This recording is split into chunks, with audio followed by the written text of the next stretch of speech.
I'm just looking through the list of folks who's on here right now because some of these folks we go to as our co-host and our assistants to help us with this meeting each Wednesday night. And it's not an exclusive list. I have to tell you that. As I said a minute ago about our volunteers serving our country, we have volunteers serving this club.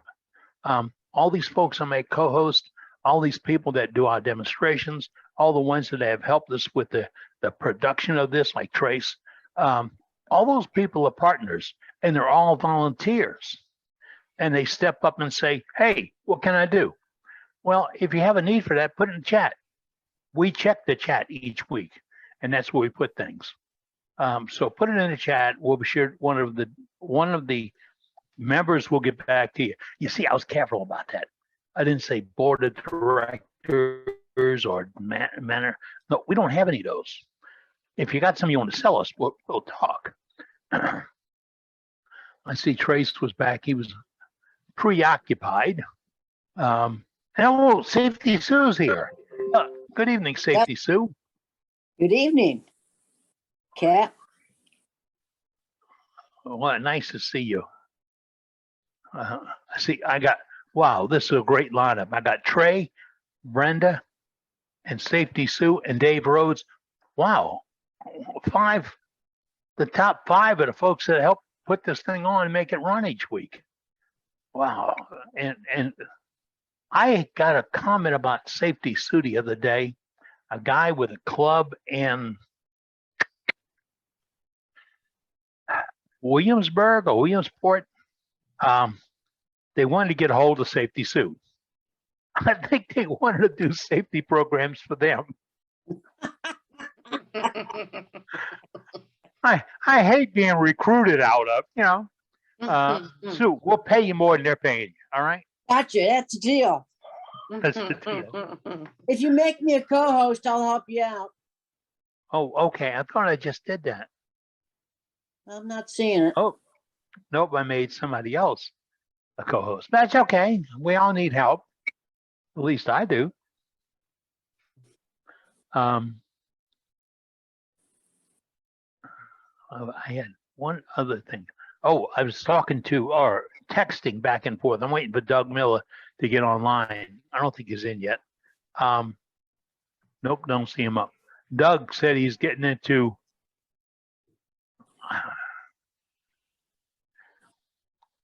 you use an air tube, mine's an NSK, and you put a bit in it and you do decorations on pieces.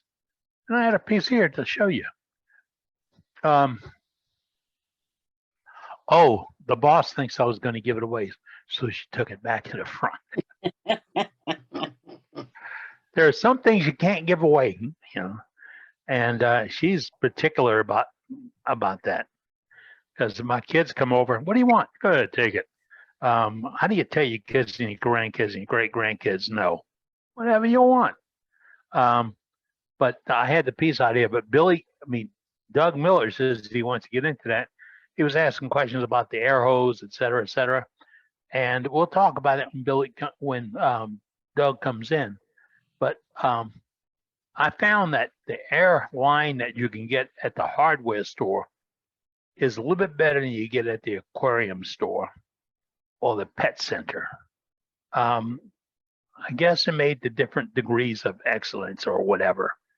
The one I get at the hardware store, in order to get it onto my tools, because it's really tight fit, I just chew on it a little bit, soften it up, get a little saliva on it. I know it's gross.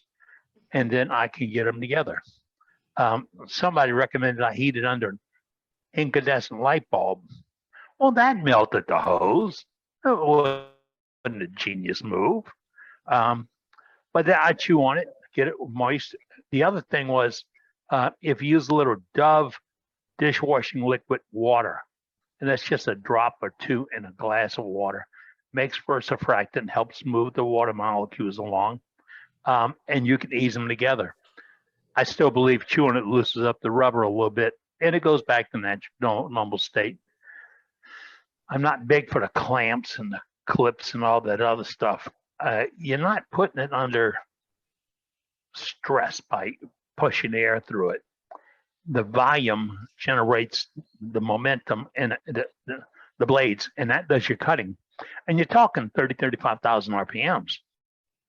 And if you have good cutters, you can really do some decorative art. I wish you'd left that piece. Man, just hit it on me. Uh-oh, we are in trouble. I just saw that guy pop in, and he is going to be out demonstrated tonight. And this evening, I am talking about, where is he at? I saw him a minute ago. It's Billy Burton. There he is, Billy Dillard. He's with us tonight. Billy's going to be doing, what is your demonstration, Billy? Surprise. It's a surprise? Right. I told Dane when I was getting ready to do this, a lot going on. Got a craft fair coming up. He says, well, just do something to make for the craft. That's what I've got lined up. I've got a small item that I make for the craft. So it's like in the 30, what I'll sell them for. So I'll demo those. Okay, we're getting drop in, drop out on your signal, Billy. Is that because you're in your shop? You're frozen now. Yeah. I don't know. Okay. It's not good. He's sending his out like a feral cat. Okay. Billy, are you showing at that October 8th craft fair? Say again? You told me about an October 8th event in Homa. It's I have there's one in October. I'm not going to be at that one. That one's an inside event. I'm going to be doing the Rougarou, which is like the October 25th or 24th. I'm going to be doing that one. Okay. Store ones are nice, but they're kind of the price keeps going. You know, they don't charge commission, but they want top dollar for your booth rental. Yeah, it makes it a little bit rough when they have to pay for real estate. That's we went to my wife and I. We live across the river from a place called Bridge City. I didn't know they even had a little art thing over there. And we went a week or two ago, and had some interesting stuff. And one guy was selling turned items, and all I can say is every one of you can run up against him. Every one of y'all can run up against him. It was an interesting show. What I like was what I didn't like was it was all sales. What I did like was it was all friendly. It really was. And I'm okay with sales. Don't overkill the display for that. So, all right. Anybody else turning wood this week? It's about 10 minutes before the top of the hour. Who's spinning? Who's spinning wood? Come on. I know you got something, Sue. Brenda's got to, even though Brenda Wood couldn't get out the lounge chair. She's got to have stuff. I haven't been able to get in the shop lately because of my hip, but I'll get there eventually. Hey, All Sue? right. Hey, Sue, Yeah. I got a topic for you What's for that? safety. What to do on a bandsaw when the blade explodes and gets jammed in the wheels. Oh my goodness. Mine exploded an 1.25 inch blade last night and jammed in the power wheel. And as I was taking it out, it was a good thing I had gloves on, and it decided to spin free. Oh gosh. It wasn't very nice. No. Any wounds? Any wounds? No wounds. I had gloves, Right. thick leather gloves on, because that 1.25 inch rip blade that I use on my resaw is a nasty blade by itself. You don't need to take it for granted. Yep, you can. And as useful as that tool is, I mean, I couldn't live without mine, really. Useful as that tool is, that blade can be a tricky little monster. When I went to cabinet making school. My bandsaw is a 19-inch Grizzly, and it's runs an 1.25 inch blade on a 7-horse motor with 20-inch wheels. So when it jams up, it's got some torque on them wheels yet. Whoa. That scares me, just the combination. Now, did it get jammed in the tire on the wheel or the wheel itself? It got jammed. So the wheel I have is an aluminum spoked wheel. So it got jammed between the wheel and the housing of the lathe at the motor, right down at the motor where the pulley is. So it got down in behind the pulley. It actually exploded. It didn't break, Wow. it exploded. So it had fractured at some point. And because I was wearing hearing protection, I couldn't hear the sound of the fracture. And it I was cutting a big heavy piece of oak, white oak, and it just exploded. Oh, thank God you're okay. Yeah. Bandsaws can be dangerous. They have an illusion of being safe, but I have a friend over here, Fred Metzer, chopped a finger off with one because it can grab a piece of wood and grab your hand into it immediately. And it cuts very aggressively. So Fred Metzer lost a finger with just a regular wood bandsaw.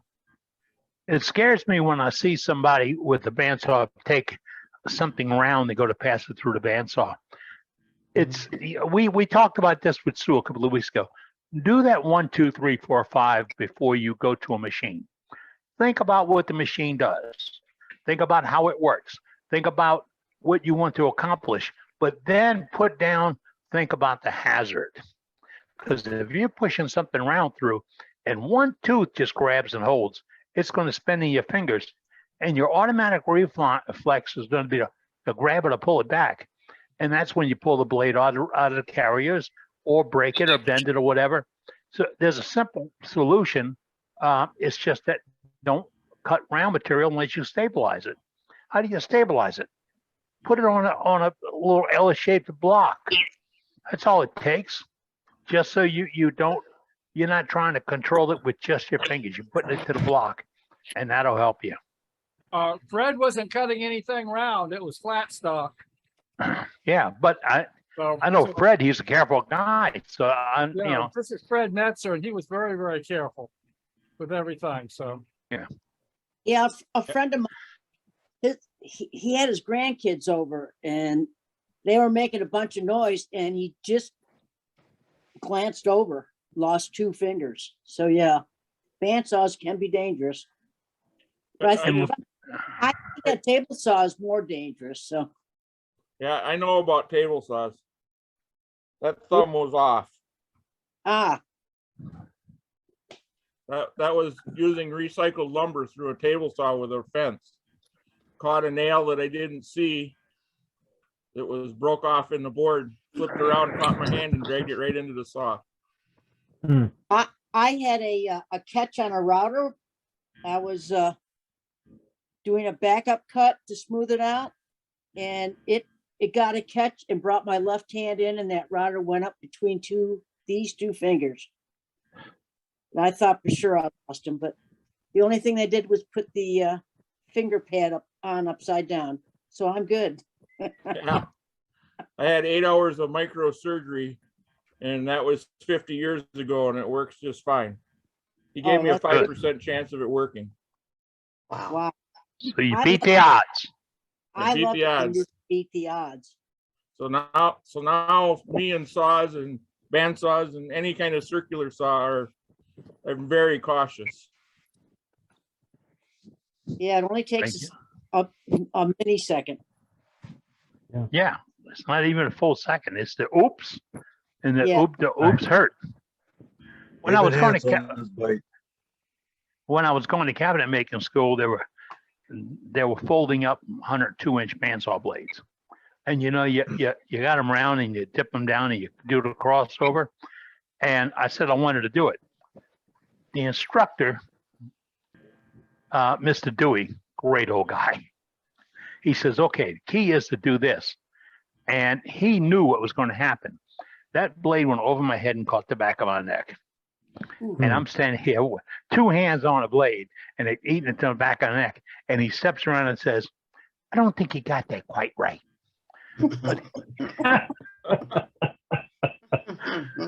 But he had that was he before had me. everybody had feelings. Yeah. Hey, Eddie, Yes, ma'am. Dave Edwards says he's got something to share.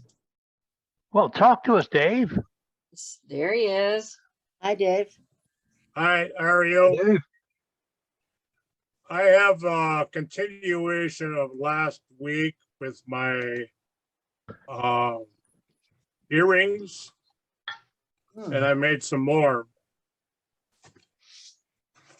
Oh, very nice.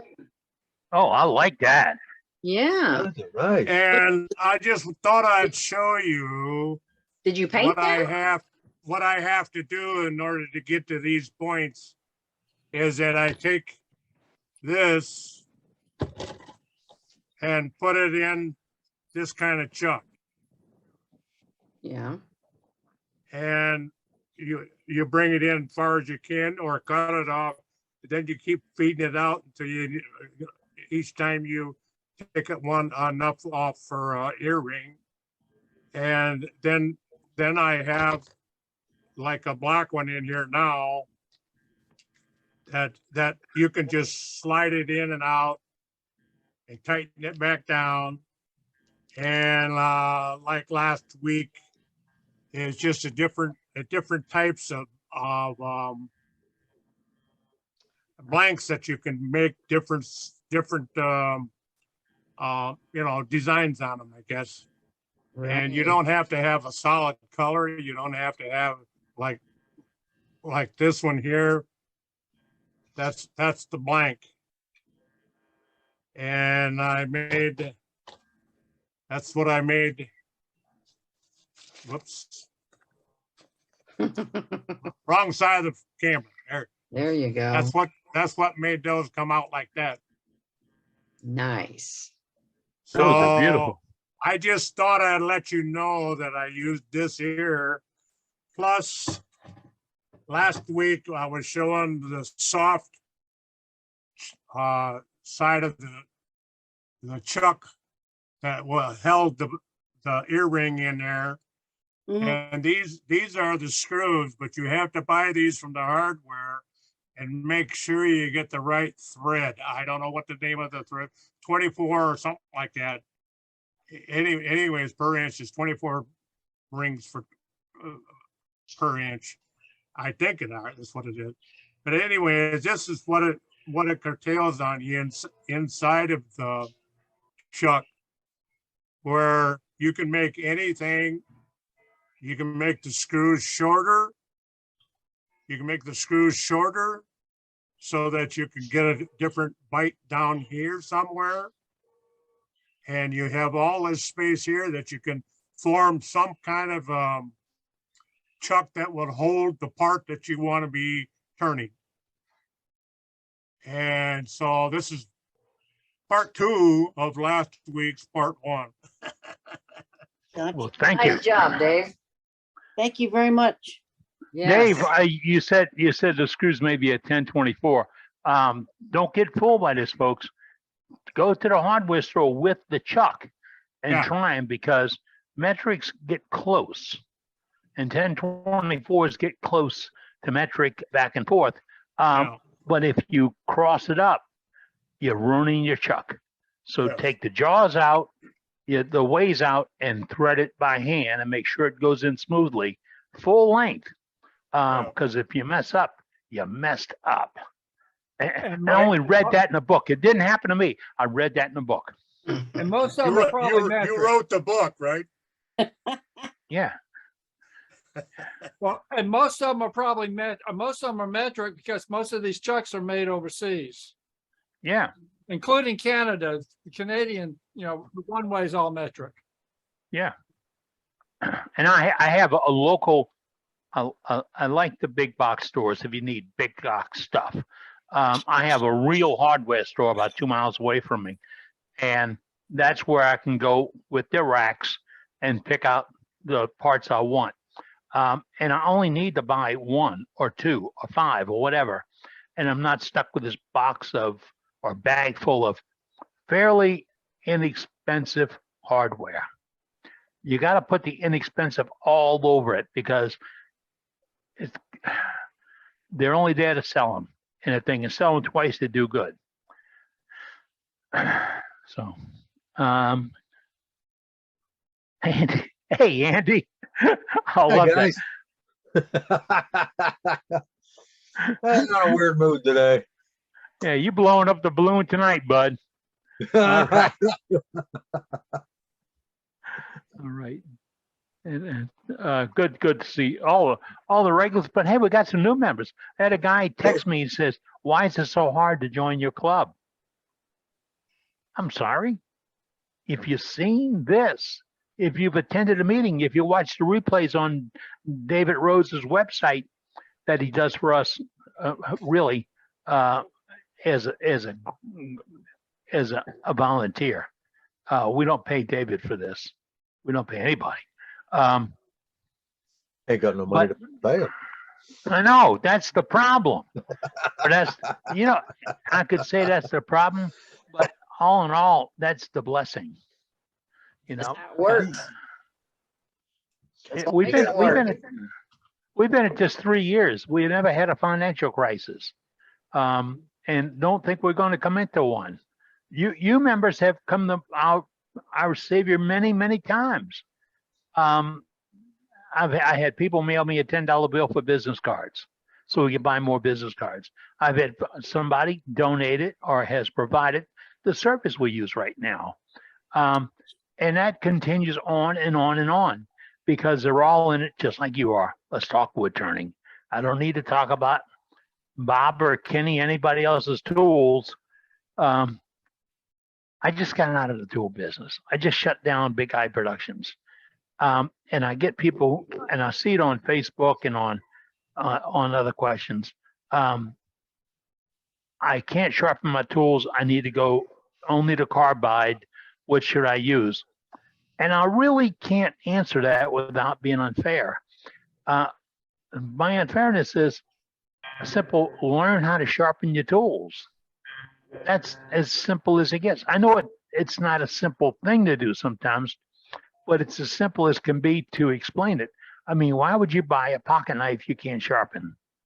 Why would you get a lawnmower you can't sharpen? Your slicer in your kitchen.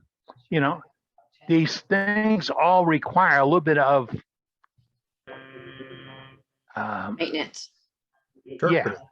There you go. And we talk about sharpening every single week. I wish here's my wish list right over here. Okay.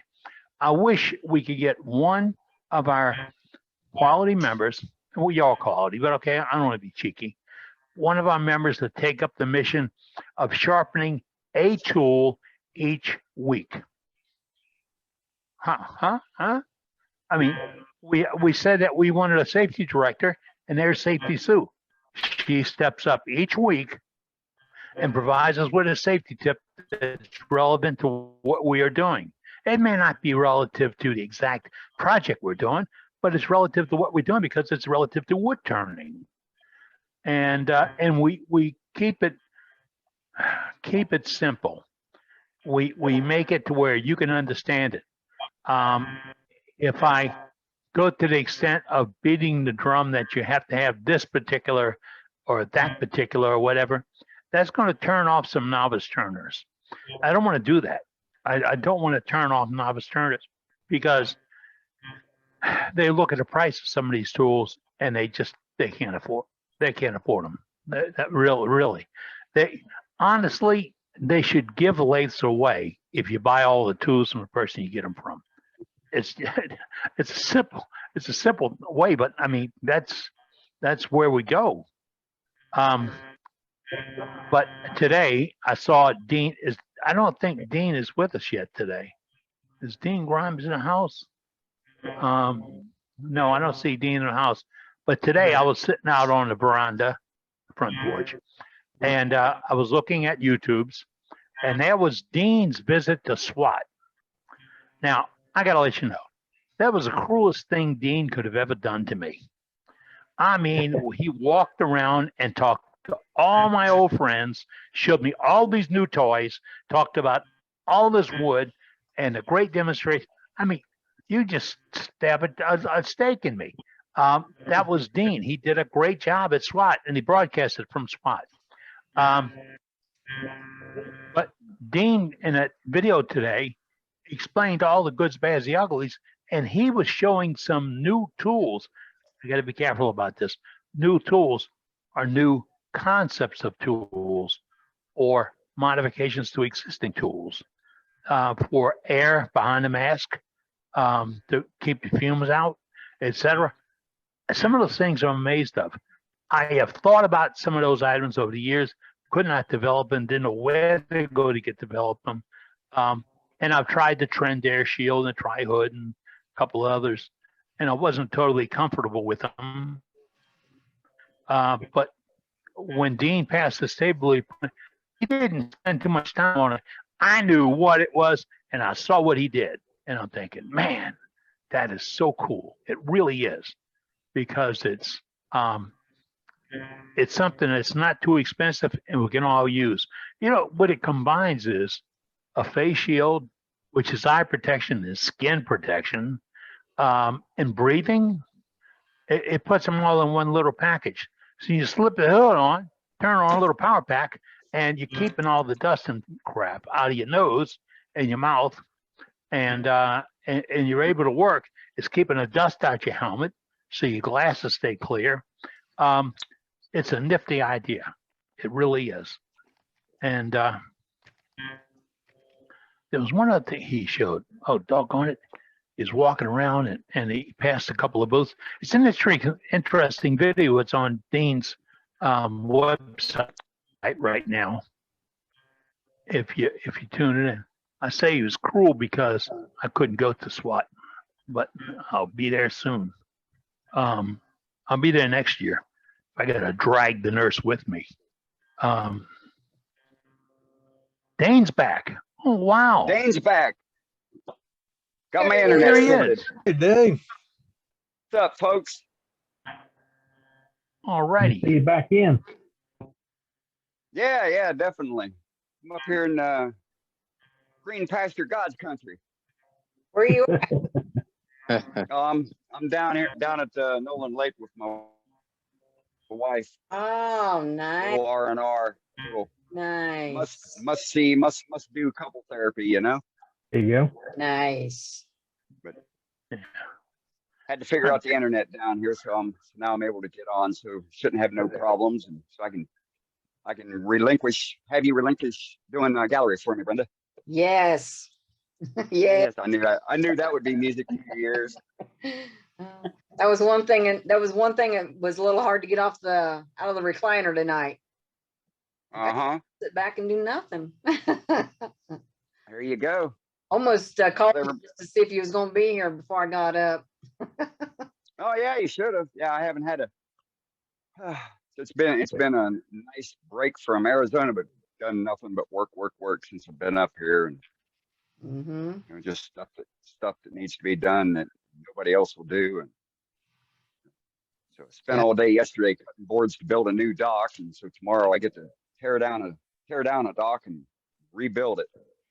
And then jump off of it and go swimming, right? Absolutely. I'll be jumping off of it before it's even finished. So I don't know about that. yeah, good to be back. Good to be back. I missed y'all. I missed our meetings. So Yeah, well, it's good to have you back. Warm down here. Appreciate it. All right. And if I have it right, congratulations to you for your daughter's accomplishment. Yes, thank you. Yeah, it was pretty awesome. She got the news first thing this morning. She took the test on Saturday. It was a 8-hour exam. And so she'd been having extreme anxiety over it for the last 6-7 weeks that she's been studying for it. And so she got the email and clicked in the link to find out her test score and whether she passed or failed. And she got the good news this morning. So it was great. You know, she called and she was crying, you know, just profusely, you know, and immediately me and my wife, you know, thought there was something wrong, you know, but she was, you know, tears, crying of joy, you know. So yeah, big accomplishment. Good. Really good. Really proud of her. Good. She's going to join the team a team that saves lives. See that? Yes, she is. So what did she do for us that weren't following that before? What? certified occupational therapy, We're cool. licensed, Okay. licensed practitioner. Yeah. So pretty good news for her. Gets to be like her dad and has some initials.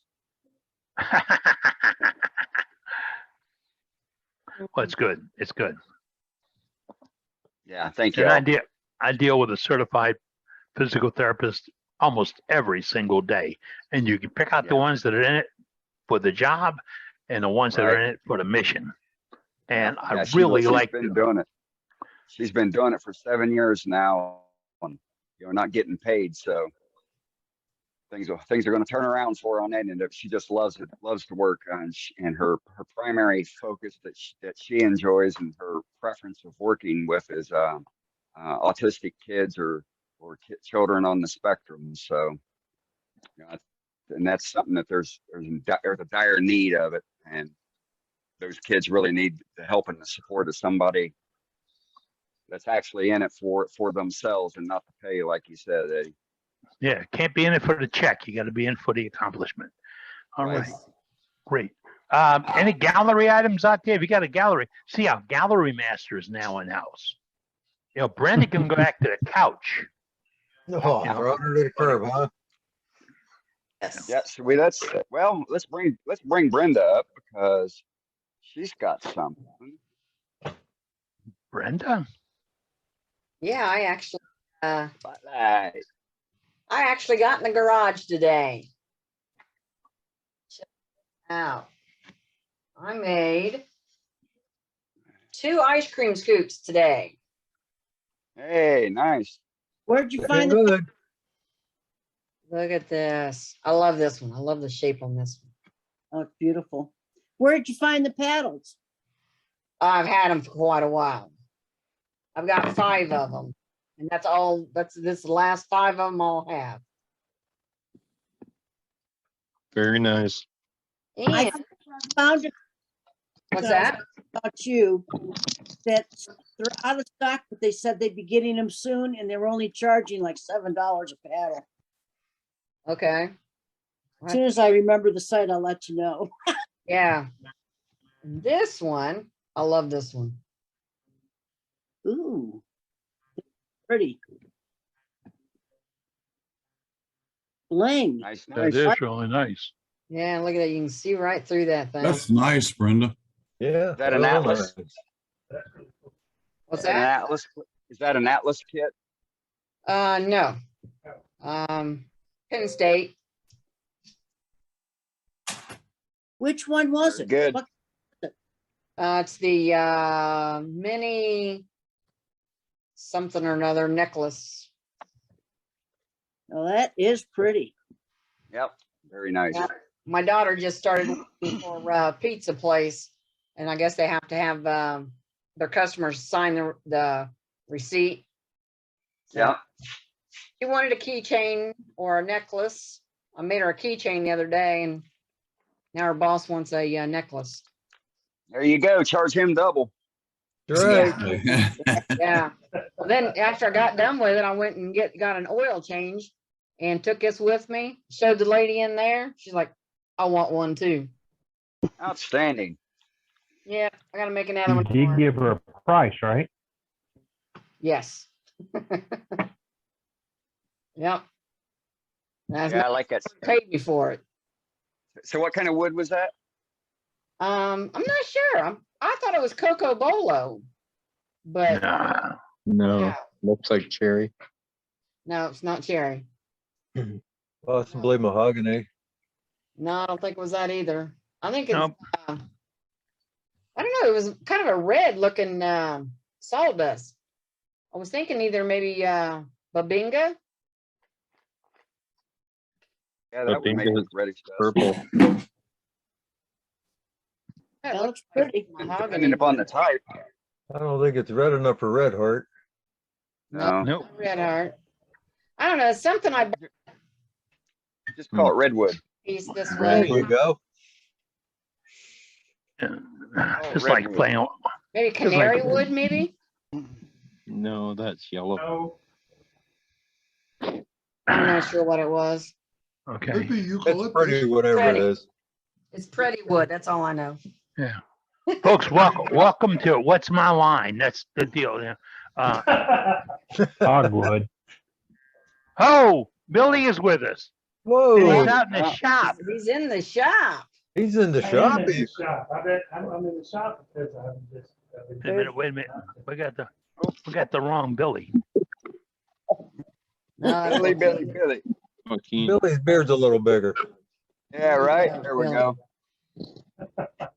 I've been out here working.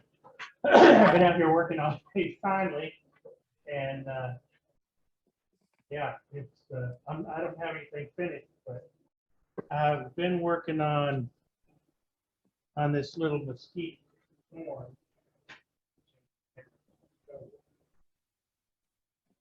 No audio, Billy. Can't hear you, Billy. Oh, y'all can't hear me? Oh, No, there Yeah, you we go. hear you now. Pretty. Can you hear me? That is nice. Yep, we got you. Okay. Very nice. So it's a piece of mesquite, and oh wait, no, that what you're looking at is the finial that I just finished breaking a minute ago. It did come out this year with a nice little. Yeah, your audio is real low. Losing you. Okay, hold on.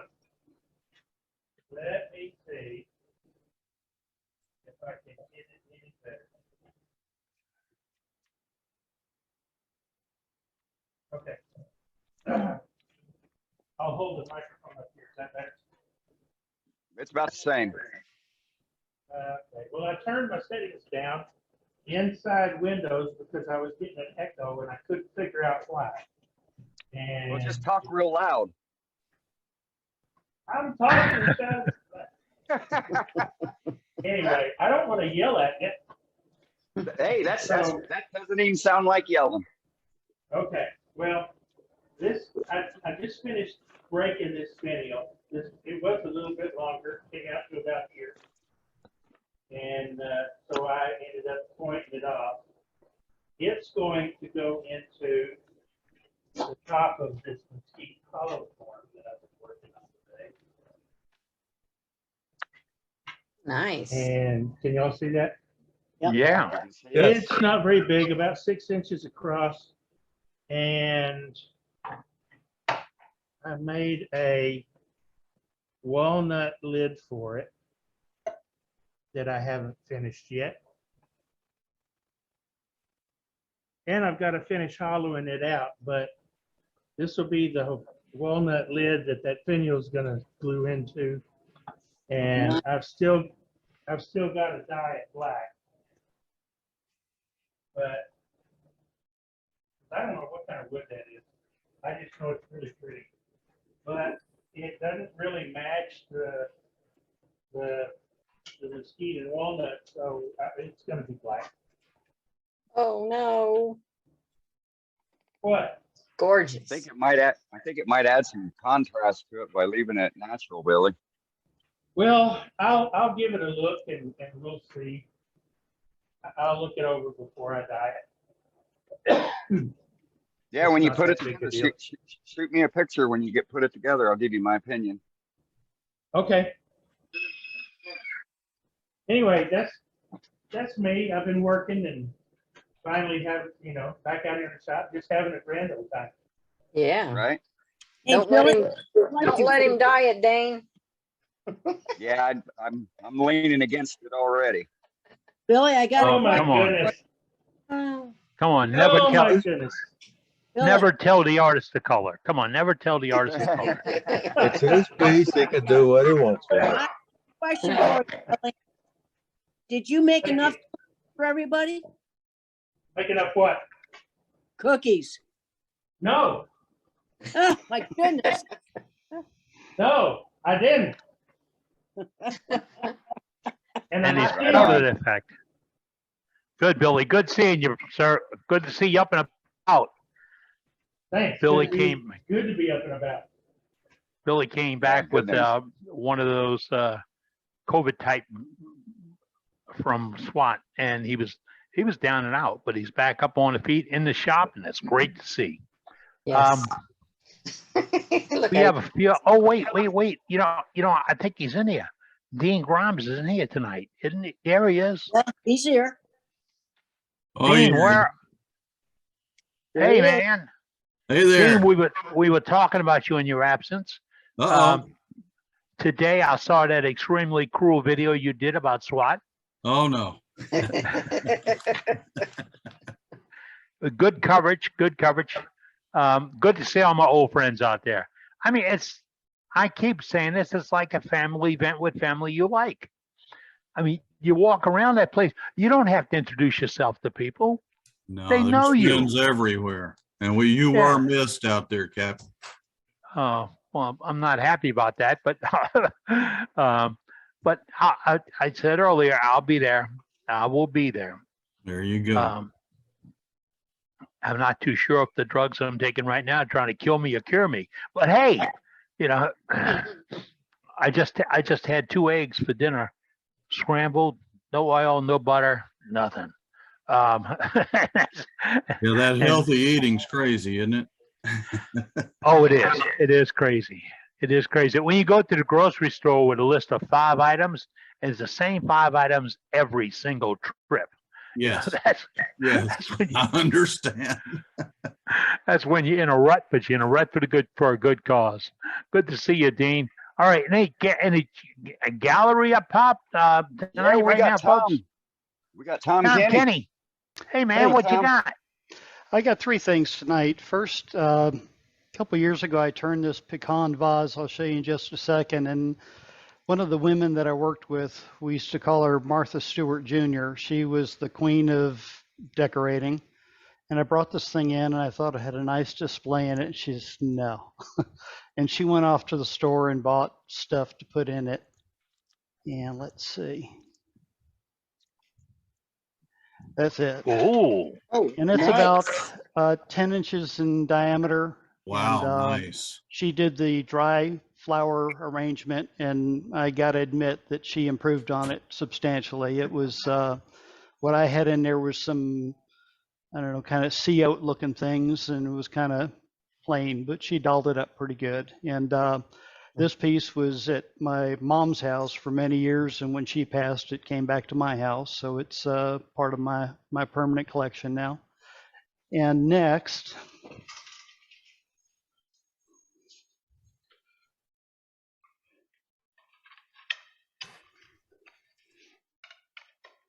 Oh my. Wow. Very nice. What? hang on to your hat, Bob Moffat. Wow. a Yeah. couple months ago, there wow. was an online symposium. It was the Woodturners Worldwide Symposium, and there was a fellow from Australia that did this, a very similar platter. And like most professionals, they make it look way too easy. And I got out here and I made a hell of a mess out of it, but tried to save it. And the lines are cut with a cutoff tool and an angle grinder. And then the little divots are done with a 1/2-inch carbide burr. And it was kind of a neat project. And you have to follow the sequence. You have to do the divots, you have to do the painting, and then move on to the center of it. And I went to repeat it, and got the things out of order, and I'm gonna have to scrape it off and start over. And the piece in the middle was something that we picked up at Michael's. There was an assortment of these laser cut little medallions, and I think that's supposed to be a rose. But It's like a rose to me. yeah, Yeah.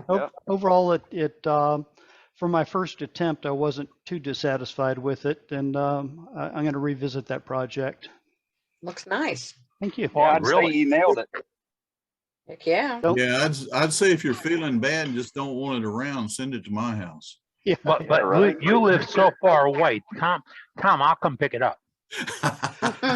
All right. Yeah, nice job, Tom. Very All right, nice. let's go to Joaquin. Hey, Wait, Joaquin. you had another one. Wait a minute. Oh, No, no. shoot, sorry. Tom Kenny wasn't done. Yep. Go back and see Come him. back. There we go. There I he got you, is. Tom, There we sorry. go. And it's not focusing.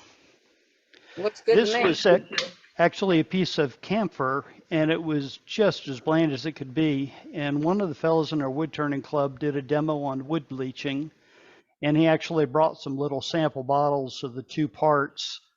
And I tried it, and I think I gave it 2 coats, and it came out and it's quite white. It's better than it was. But again, that's just a piece of camphor, and it's probably about 9 inches tall and maybe 5 or 6 inches in diameter. And Parfix 3408. There you go. Wow. Very nice. No more. I've now seen one that was bleached. Wow.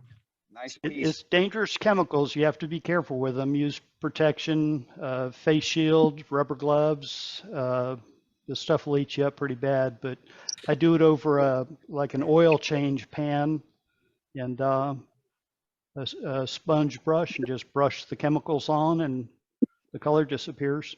What are you using for the chemicals? The first is 100% lye that I get from Ace Hardware. And make sure you get the kind that doesn't have the aluminum ground up in it. It has to say 100% lye. And then the second component is a peroxide, and it's not something that you can get in the drugstore or the beauty supply. You have to go to like a pool supply place, and I forget the percentage. I'm thinking it was like 24% peroxide. And as I say, you just slop the stuff on one after the other, and the color disappears. It's pretty remarkable. Yeah, I tried the oxacillate or something like that, and it does pretty good, but you have to let it, kind of wash it a couple of times. Probably not as good as what you've got there. Beautiful work, Tom. So it's literally just wipe on, put a coat of the lye on, and then what? Let it dry. Nope, I didn't even. As long as it took me to clean out my brush and then get the peroxide out and start, it was still damp. And as I say, I think I gave it 2 coats, and the first one took most of it out, and the second coat finished it. Huh. Interesting. Beautiful work. Great technique. Yeah. Thank you. Yeah. Really pretty. Nice. Outstanding. Thanks. Really nice, but sounds a little too dangerous for me. I won't be trying it. Nope, not me. All right. Thanks, Tom. Yes, sir. All right. Now it's Joaquin.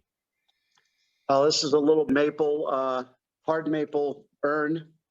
And I wanted to, it's not, it's got some nice grain in it, but it's really not too exciting. So I decided midstream to do a cherry inlay in the top, and then I did the brass plumbing fittings.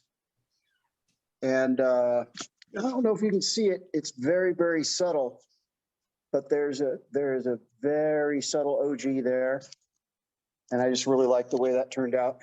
And then of course I did the brass plumbing fittings, the 1-inch nipple and coupling.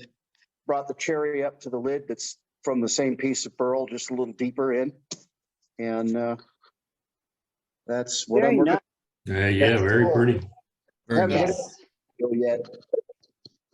I like the brass fitting. I'm sorry? There's not much grain there, but I still like it. Yeah, it's very, very subtle, which is why I decided to add the cherry, just to give it some kind of a contrasting color. Now, wait a minute. Did Brenda just say she couldn't find any critters in that? That's right. There's one. There's one, yeah. Doggy bone.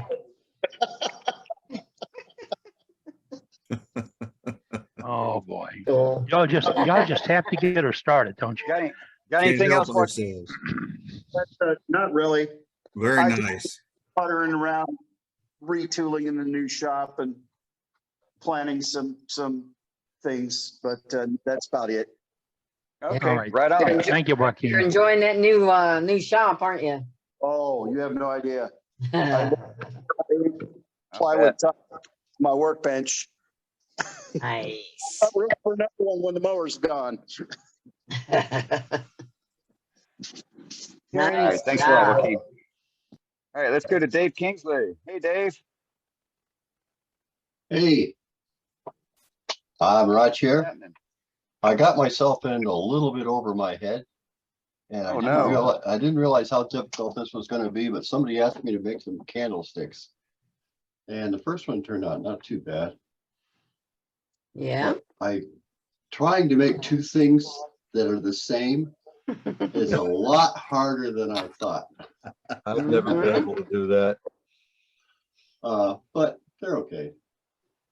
I've seen right. I think I can chop this one down a little bit, and I think it'll look better.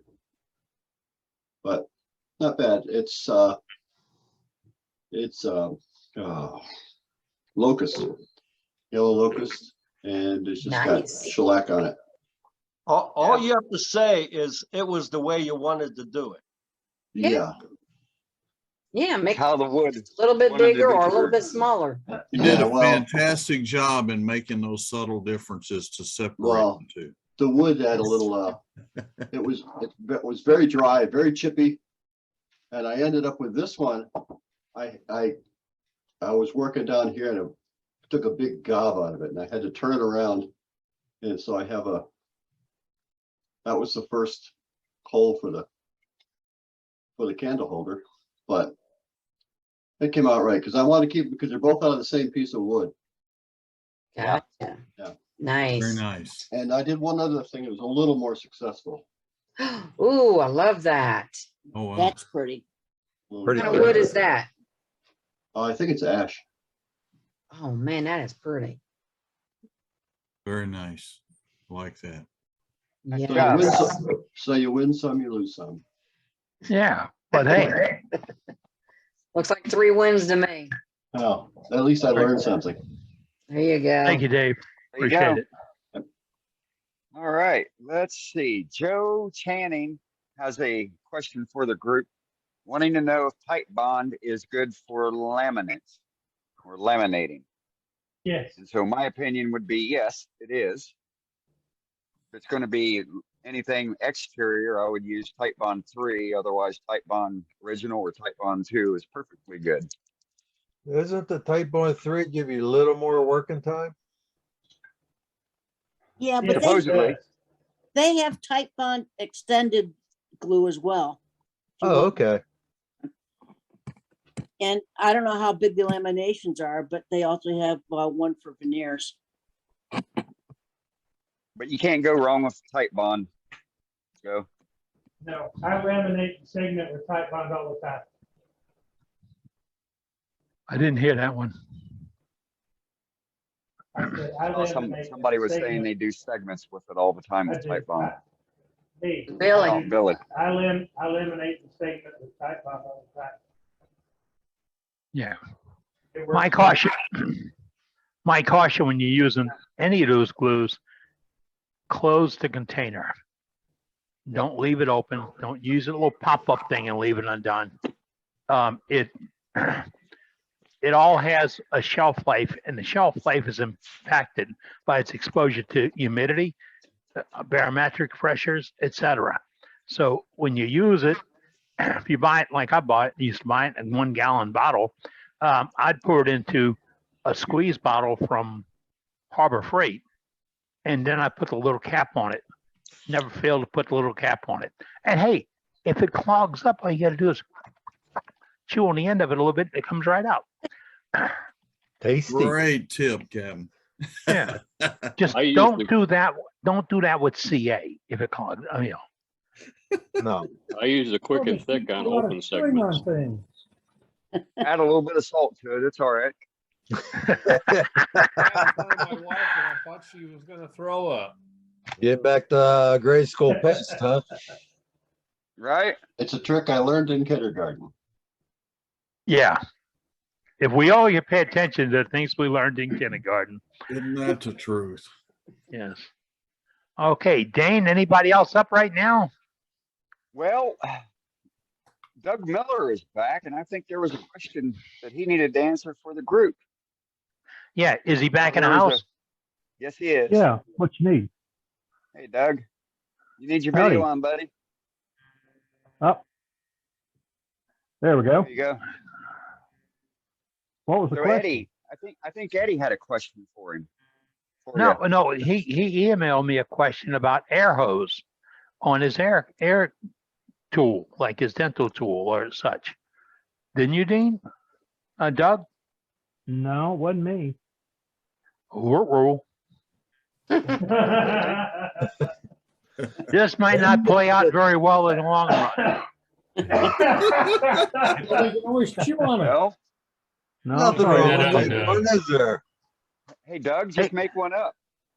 Hey, can we change the subject real quick? Yeah, absolutely. Let's go to Charlie Bundy. Charlie, yeah, buddy. Charlie Bundy. Got to Out talk there? to us, Charlie. There he is. All righty. I made a little mistake. This is the result of the mistake. That doesn't look like a mistake to me. That's nice. What it was is I made a funeral urn, segmented the funeral urn, and I made too many rings. And I got another jar out of it. Ah. Go. Nice. Oh. At least you made enough. Better to have more than not enough. That's definitely the truth. I've done that one too. Yeah, Let's see the bottom. that's pretty. Let's see the bottom. Hold it up higher, Charlie. What's your There we finish, go. Charlie? Pardon? What's your finish? Your finish? The general bowl. Bow, yeah, I like that too. I've tried other stuff and I keep going back to that. Yeah. What's your wood type? Wood is oak and box elder. Nice. Box elder. All right. Pretty. We had a Pretty. neighbor here 2 years ago, had a box elder tree in his yard that would have took 3 people to put their arms around. Wow. It came down in a flatline windstorm. I've got most of it. Nice. Good. You get tired of turning that, you can send me some of it. If it wasn't for the cost of shipping, I'd do it. Charlie, what kind of glue did you use? I use Titebond too. There you go. I have Brenda, you can never just make had it drive up. Titebond to come apart on the glue. I've had it break on either side of the glue, but never on the glue. If you got a good joint, that's what's always going to happen. The adhered side is going to stay solid, and wood grain beside it will break before the glue joint. If you got a good glue joint. Yeah. The only thing is, don't clamp them too tight. Yeah. Why is that? It will, if you clamp them too tight, it'll come undone. Point. You'll starve the glue joint. It will, the wood will shift. Squeeze out all the glue. Yeah, it squeezes it all out. Squeeze the glue out. All And the glue will especially be gone. And if you're doing a hardwood with a softer hardwood, that softer hardwood is going to compress more than the hardwood. So with that box elder and the oak, if you clamp that down with a lot of pressure, you're gonna distort your shape because the box elder is going to compress. The box elder is going to move a lot more than the oak. That's right. Gotcha. Send me your address, Charlie. I'll come get some box elder. Yeah, he's I'm only on the list. He's up the road on I-75. Oh, I don't like 75. That's not the You only don't way have into to drive Michigan. at 75. Grand Rapids, Minnesota. I'm about Oh, you're in Minnesota. 400 miles from you. There you go. That's a good trip. Oh my. I've got hundreds of acres of wood that I can get wood from. I'll have to run a U-Haul. We got a big paper mill here in town and they own lots of land. And if it's down and dead, they don't care. Nice. Nice. That's pretty nice, Charlie. That's all I have to show tonight. It's beautiful, All right, Charlie. you. Thank you so much for sharing. You're welcome, and thank you for the compliment. Really nice Absolutely. piece. And we Right. spoke about Titebond a few minutes ago, and that's, whoa, I hit the what wrong happened? button, Eddie. Oh, I hit the wrong button. Sorry. Okay. My Eddie. fingers are out of practice. See, Brenda, He got- it's automatic. He got muted last week. Huh? See, it even He got happened to muted. me, Brenda. No, Dave, I think it was Dave last week muted him. Uh-oh. Yeah. Ron Vincent threw a note in the chat. He says, if I'm not making anything, I will make 20 to 30 rings at a time, then make something later using what he has. And then he saves. Comes with strings attached. It does. Oh, I'm sorry. But making rings should not be a challenge. But, a little while ago, Charlie Bundy said, it come apart. Remember this, glue is not a filler. It's a bonding agent. If you use that brown stuff that stains your hands and you see it bubble up, that's what it's doing, bubbling up. And it's bubbling up in your joints and coming out, and you say, well, that's going to fill that crack. It ain't happening. Not so It ain't much. happening. No. So your joint is critical. And I have had a whole lot of blown up rings in my shop because I was really quick with those big heavy clamps and the rings and all. And a few years ago, I learned about using bungee cord or heavy rubber bands from tires because all I needed was 15 pounds. I didn't need 100 pounds of pressure. I needed 15 pounds to stabilize it, and then let it stabilize. If you've seen these folks do the open weave, the open segment pieces, I watched a guy do a demonstration at SWAT maybe 10 years ago. And he was doing a demonstration on how to lay them out and set them up. And he got all done laying them out and setting them up. And then the demo was over. He turned on a machine and turned the bowl that he just set up. Because the surfaces were perfect, he put just the amount of pressure he needed. He gave it time to set up, and then he cut it. But it wasn't him cutting, it was him prepping it that made the big difference. So remember, when you do something, watch your joint, not your glue. Watch your joint. Who you got, Dane? Because I see somebody in the lineup. Well, we've got John Weber up next. John, talk to us. John, you you out have there? to speak. There we are. Keep talking. All right, here we go. You see me? Yeah, I got you now. Oh, nice. Is it neat? Very Nice. Love it. Nice. Nice combination of sapwood and heartwood. Really pretty. Hard to beat walnut. Oh, it's walnut? Yep. Oh, man. Yep. Pretty. So is that an inclusion on the one on the left? Yes. Or is that the grain? It is an inclusion. Yeah, very good. Yeah, it's kind of it doesn't go all the way through. It's kind of a little wonky a little bit. I got another piece of that that really turned wonky because it was turned really thin.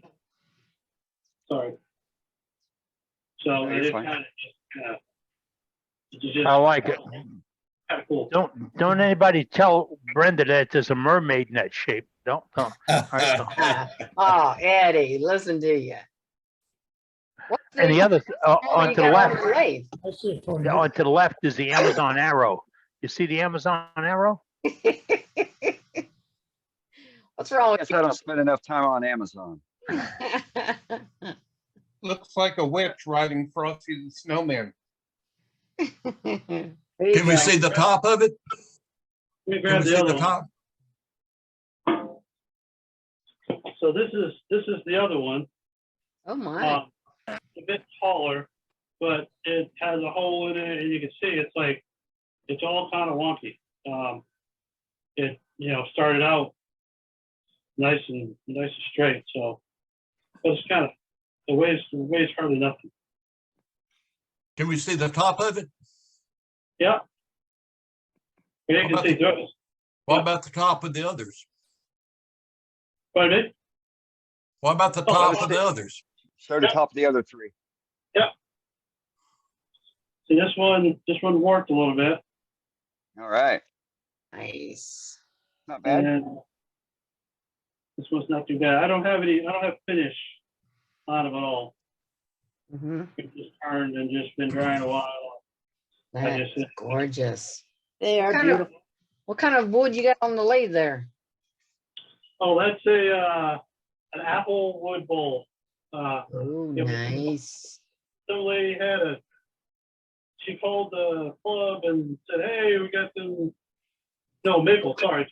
And can you come say just turn some of this wood into some bowls, and you can keep some of it. And I got there, and it was all ate up with bugs and ants, and you can see it's really punky here.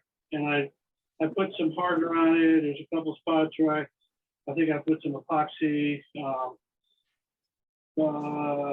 fixing up a couple cracks on the inside. So just trying to save it for her. And then I'm really getting nothing for it, other than trouble. But Some good grain pattern on it. Look pretty when you're done. Yes. It will. Yes. Yep. Nice. Keep at it. Thank you. Keep at Real it. nice. Get frustrated, take it off, walk away, put it in your slacker stack, and come back to it. Thank you, John. Good seeing you this week. All right, All we're right, doing a let's little go. gallery in about 10 or 12 minutes. On about 10 minutes, we're going to go to Safety Sue for our safety minute, and then we're going to head to Houma, Louisiana, and Billy Dillard's going to do our demonstration tonight. Whole lot right here on Worldwide Woodturners. We're still gallerying, and Dane's going to call up next victim. Member. And our next victim kind of looks like Howard King. How are you, Howie? Hey, how y'all doing? What's up? Hello, Good to see hello. you. Y'all see me? Yes, Yes, sir. sir. We got you. I made this box, and Oh, nice. the bottom is walnut, and the top is hard maple. Oh, can y'all see that? Oh, nice. Yes. Sir. That's Nice. pretty. You The did top is spiral on that, huh? the top is spiral? basket illusion, and Neat. that's the bottom of the top. I don't know if you can see that. Yeah. Yeah. I like Yeah. it. Yeah. Was there some texturing in that Little too? texture on it. Yeah. Yes, right here. Uh-huh. Just the regular texture and sorbet texturing tool on that, Yes. and of course grooves here, and of course I burned the rings in using a credit card, and the arrowhead is authentic. It's about an 8,000-year-old arrowhead. Found a few miles from where they built the Saturn V rocket. So, wow. But the design, Nice. everything. This is Faber-Castell India ink. The coloring is, and so that was tedious. So it's a little box, You got way more Little patience than I box. would have. That's Just gorgeous. a little box. Really Yeah, nice job, Howard. Pretty, Howard. Thank you. Thank you. The details that matter. That is Very really nice. beautiful. Indeed. Yep, the top All right. on this Faber-Castell India ink, if you use oil finish, it'll spread it, it'll leach out. So you got to use a spray. I use gloss crystal clear enamel spray on it.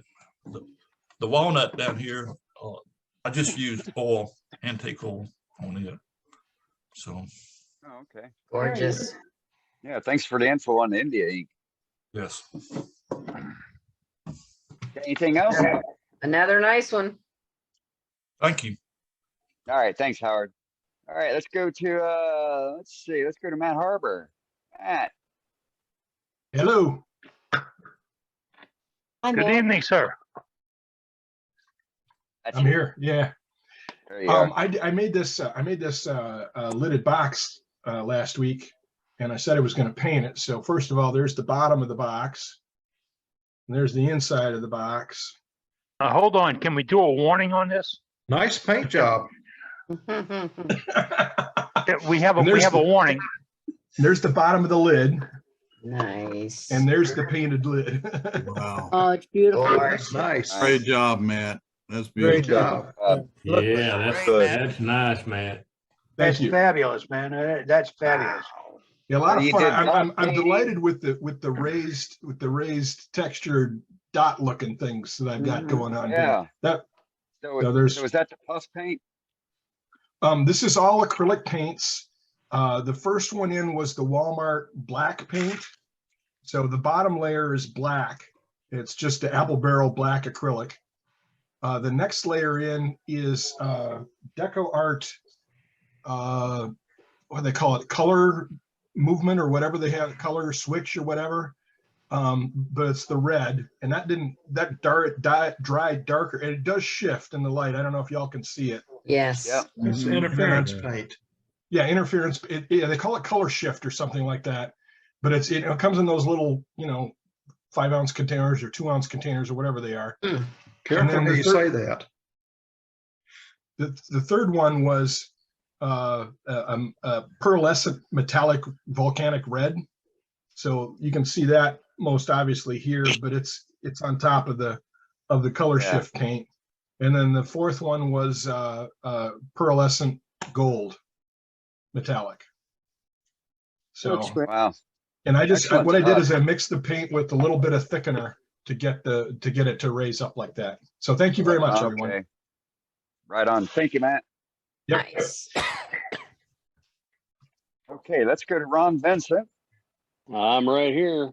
Hey, Ron. You got me. Good to see you. Well, we're talking about segments and open segments. So Wow. Nice. the little blocks were built separately and then figured out how to get an even amount. The bottom is part of a log. Goodness. Nice. And it's ash on the bottom, but it had some dark spots in it that matched the mahogany. So pretty close in color. Really neat piece. Yes. Really. I like it. Wow. Nice And job. then they've also done one with maple and walnut, but that's just a standard open segment. They're all the same all the way around. Beautiful. Very nice. What's your Yes. finish on them, Ron? It's lacquer on both of them. Lacquer? Yeah, just rattle can lacquer, because getting into the open area, you can't get in there with a rag or a brush or anything. So spraying works best. When I do the open segments, I use quick and thick Titebond. I like that quick and thick. It dries clear. It's nice. It holds well. Oh yeah, and for open segments, I put a ring on. I'm turning within 30 minutes. Cool. Oh wow. Nice. Good to know. That's all I have. All right, Ron, thanks, thank Ron. you so much, sir. We have 2 more on the book, right? And we'll go to our safety minute. Uh-oh. Yeah, that sounds good. Let's see. Let's go to Birdhouse Bob. Hey, how y'all doing? Hi, Bob. Doing good. Okay. Well, I did a couple birdhouses this week. No. There. Ooh, nice. Very nice. This is for a bluebird. It's blue on the top. Bluebird? Oh, yes. Nice metallic. Maybe could an indigo bunny make that residence? And then this was one I did. Oh, nice. Pretty, I like that one. Glued up some extra pieces on the top. Huh. Did you lose count? Do what? Did you lose count of how many you've made? Did I lose? I didn't understand you. Yeah, He's saying count. He says, did you lose count of how many you've made? Yeah. And this is what I made Oh, with the wow. little piece of cherry bark for the roof. That's neat. That's really easy to make because you just That's turn cool, this Bob. part and then you Oh, cut very out the nice. bark and just drill an inch hole in it. Yeah. Enough to glue it. Right? And I did this for a bird bath. Oh That's my, pretty cool. Wow. There you go. Nice. I tried some, I guess you call it centrifuge painting. Put the paint on and then turn the lathe on. mm-hmm. Yeah. It was a good idea to put a box around it before you turn it on. Yes. That's what I did wrong. I've heard that. I heard that somewhere. Did this with a router jig that I made. Nice. You know. That is pretty. Thank you. Nice job, Bob. Thank you. And that's it. Thank you, All Bob. right. And this is why we call him Birdhouse Bob. Yes. All right. One more gallery, and then after Dean here, we'll go to Sue. All Hey, right. Dane. Let's see if we can switch over cameras right there. Oh my goodness. That is awesome. That's beautiful. So that's Nice. the wood on that is for you folks around the southern part of the country. Tallow tree, China berry. It's a weed down here, grows everywhere. Wow. But if you cut it down and just let it set for a little bit, it'll start changing into some really nice coloring in them. And then the top and the finial is African blackwood. That's pretty. So I made it two Whoa. pieces. So this is the lid. Oh my goodness. That sits in there. And then the finial, if you're going to break something, it's going to be the small part, right? Well, of course. So it just has a little one. Nice. Set right in there. And That is gorgeous. well, thank you. Yes, it And is. the shine I on showed my that thing. pieces before you showed yours. And I'll tell you what, after I saw all the great pieces, I was wishing I hadn't raised my hand, But that's about 7 or 8 coats of Minwax antique oil finish. Oh, And the reason I'm not sure is because I had a couple of spots that the wood was kind of soaking up the finish pretty good, so I sanded it back several times. So I think Sometimes you have to do that. yeah, you just do what you have to do to get it to even out, and then you can start building it up. Looks Hey, really good. Thank Is you, that- guys. Good job, Dean. Is that the same tree that in Florida we call Brazilian pepper? It's and it's a tree. I wouldn't know. Chinaberry trees, Yeah, we call them China berries here, but popgun trees. yeah.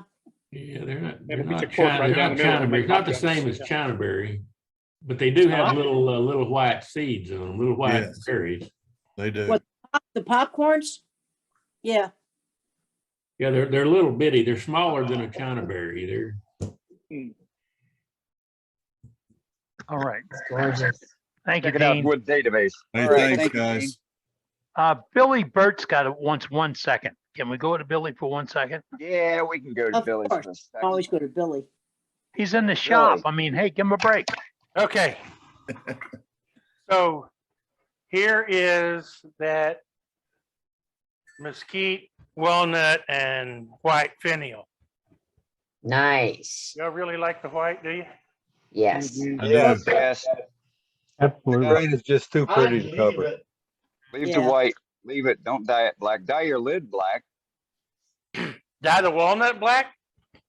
if you want to, or I otherwise would leave it cover as up all is. this. Look at all this pretty curl. I would leave it just the way you have it. One Yep. or the other. I would leave It's it gonna just the way get- you have it. finial That thing white. is gorgeous. If I It's dye not that dark walnut, enough. you'll lose all of that curl. Yeah. Yep. No. Okay. Just leave it the way it I'd is. put an oil finish on that and look at it every day. Okay. That video's just too Yep. pretty. Yes, All right. Y'all win. love it. Thank you, Billy. There you go. Now, without further First, ado, wait. we're going to pop over to Safety Sue. Sue, How you want to watch? Hi there. You got me? now There we you do. are. And your kitty cat too. And my kitty cat too. Somebody else is gonna have to admit, I'm gonna turn that down for a little bit. I want to talk about injuries that are caused by constantly putting our hands in a different position. The first time that I heard of carpal tunnel, I had no idea what that was. In 1974, when actually 1973, when I started working at the post office. And it was from these new letter sorting machines where the people were sitting there with their hands like this, constantly keying. And they were coming up with carpal tunnel syndrome. Well, carpal tunnel is not only for people that are on keyboards all day long, but they're for repetitive motion. And carpal tunnel is a real syndrome for wood turners. A lot of times, I don't know about you guys, but sometimes the grip I have on my tools, or even when I'm driving, it's a death grip, you know. And there's a ligament here called the carpal ligament, and we have the median nerves coming up through there. And what happens is that when that gets inflamed or swollen, it pinches the nerves. Come on, Doc. Cats don't care. No, they don't. And when that gets pinched, there are 4 digits involved: your thumb, your forefinger, whatever this finger is, and your half your ring finger. Now there's exercises for it. You can do the exercises where you put your arm out and bring it like this, and then let it rest. And basically, exercises like this, when you take your break from turning, is a good thing. Another thing you can do with repetitive motion injuries, massage in here. You're going to be surprised how sore you are that you don't even realize that your muscles and everything else are constricting. Now, I'm not going to tell you what your doctor would tell you, but this is a good thing to use. I sleep with mine because when you're sleeping, you only put your hands in one position. And when I'm sleeping, one hand is like this and the other one knows what. So I have 2 of these, one for each hand, and I loosened it earlier so I could put it on to show you. And you want it so you can't bring your hand back and forth. They have smaller ones that you can wear during the day. There's another thing that as wood turners we can do is change your handle. I mean, everybody's got the generic handle. You can make the handle a little bit thicker. Put wraps around your handles so that you're not holding a small thing, you're holding a bigger thing, okay? A bigger handle. Also, because we want you to move with your body, so you're concentrating with your body, you need to be relaxed while you're going back and forth with your body so that your hands are not constricted. Carpal tunnel can be not only injury that we can have. A turner that I know that lives north of Atlanta, Peggy Schmidt, she thought it was just carpal tunnel and they're going to do hand surgery. And I'm thinking they were talking about replacing the knuckle on her thumb. And all this is from turning. She just put out something on Facebook today that it's a lot worse than what they thought. So bad stuff. It is. It can be really bad stuff. but it's not something that a lot of people talk about, but it's something that we need to be cognizant of as wood turners. Also, another thing for anybody that lives in the Gulf Coast,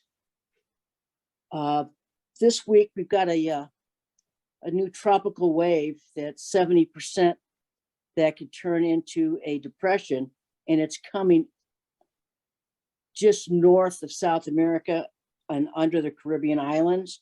And they're talking about that it could be significant to the Gulf Coast. I'm in Florida, y'all are in Louisiana, Texas, all around the coast. You need to be aware of it. Just watch it.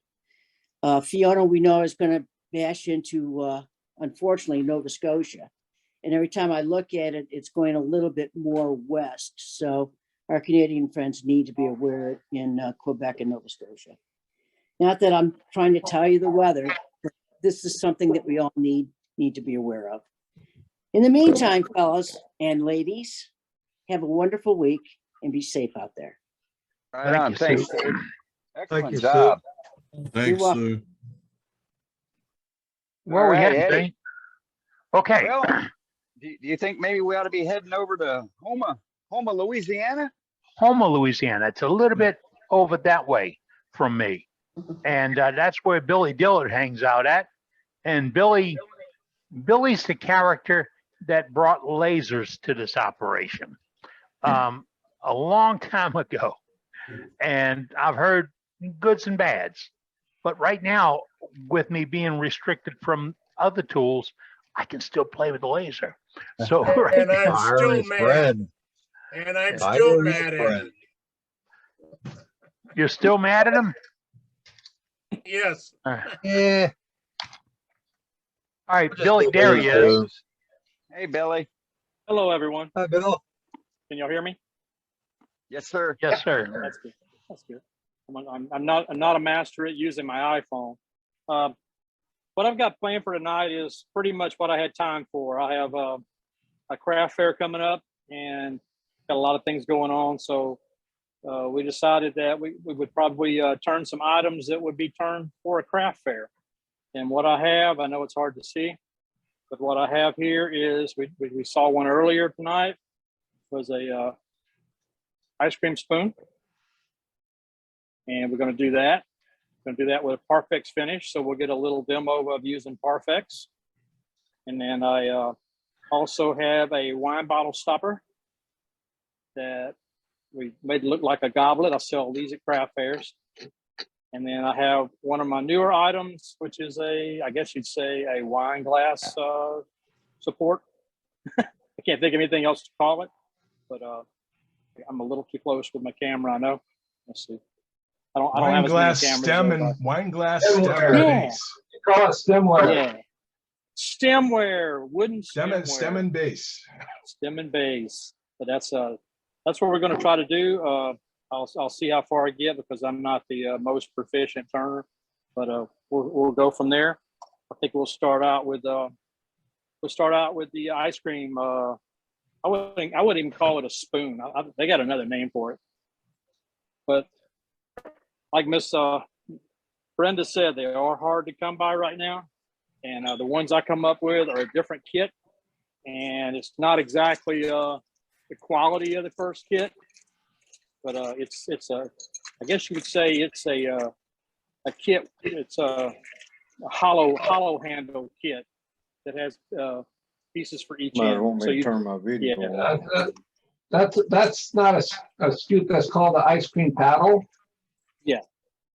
And No, that's right okay. now, Packard is sold out of them. Rockler has them for $24, and there's another place that sells them for $8, but they are completely sold out. So Yeah, you can get them for $12 right now at Wood Turnings. I think it's the name of the place. That's where yeah, I got they're the mine ones that are from. sold out right now, I think. Because I had looked at them today and they showed in stock. So I don't know, their Wow. website could be a little behind. But All right. that's what we're going to start out with. And I want to turn that, and then I have one already sanded so we can do the Parfex finish. I don't know if I'm too close with my camera or not. We'll see. Looks good. Camera looks good. I'm not a demo person. We're going to turn. And what I have set up is I have a colic chuck, and they recommend drilling a hole through your blanks and at 7/16 hole. So what I did was I drilled a 7/16 inch hole because that's what you're going to have to glue to.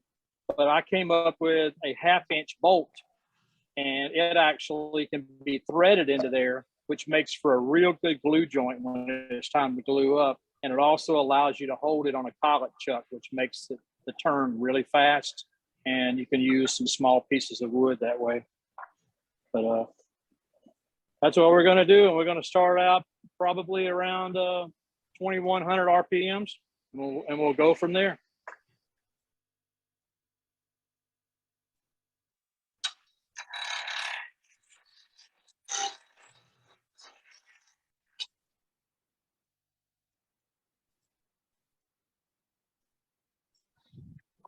I know I'm holding it.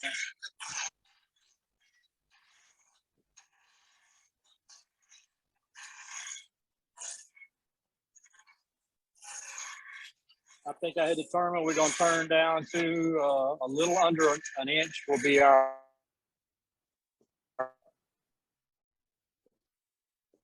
and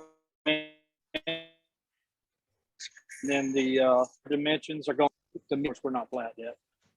I normally would check it for round with a tool, but my camera's a little close.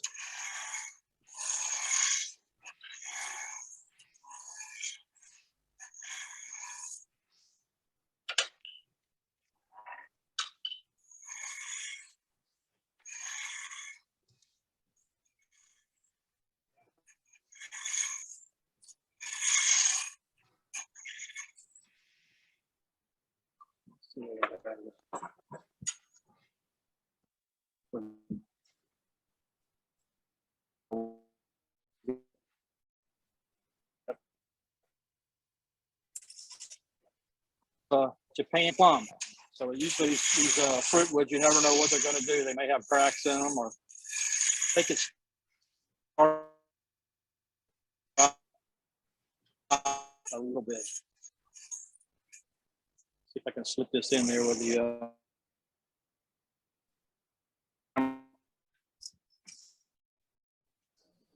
everybody can hear quiet like a church. Get real close.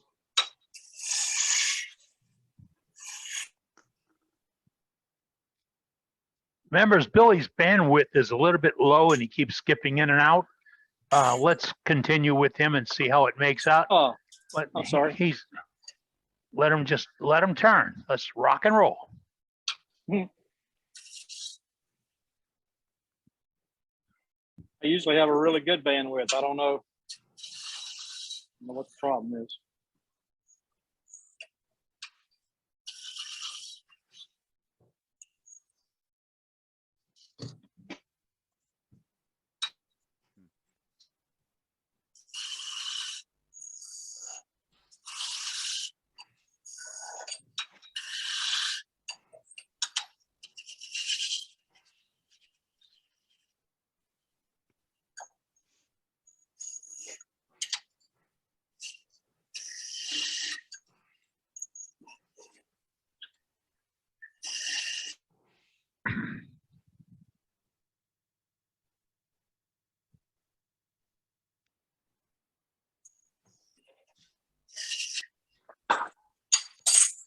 All right, we're gonna make the left side here, my left. I don't know if it's your left or not. This is gonna be our end towards the actual spoon or whatever we like to call it. And they recommend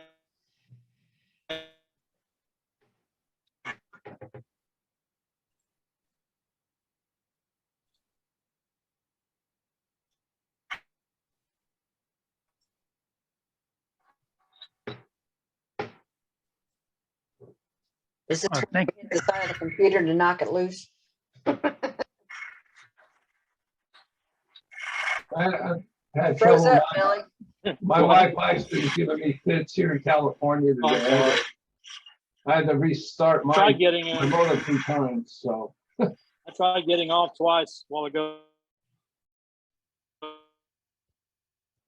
I had to reset my modem twice today to get it back up to speed, so.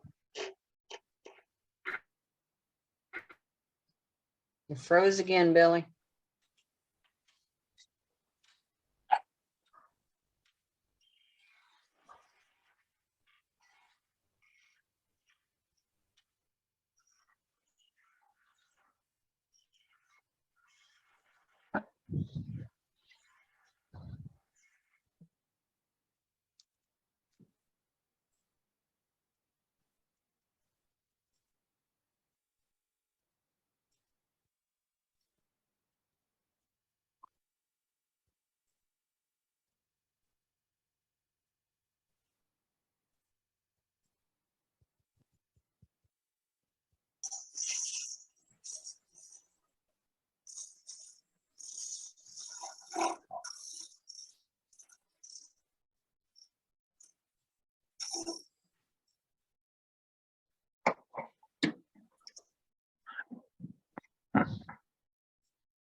Nice edge.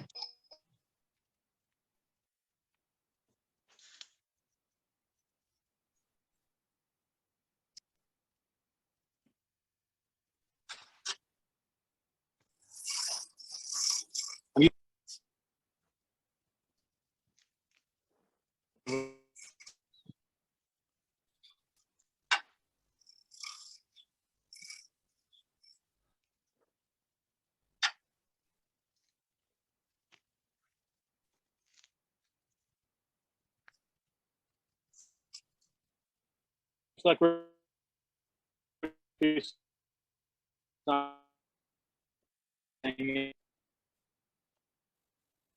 a pretty good finish to it. I was fixing to jump all into sanding, and that's what I normally would do at this point.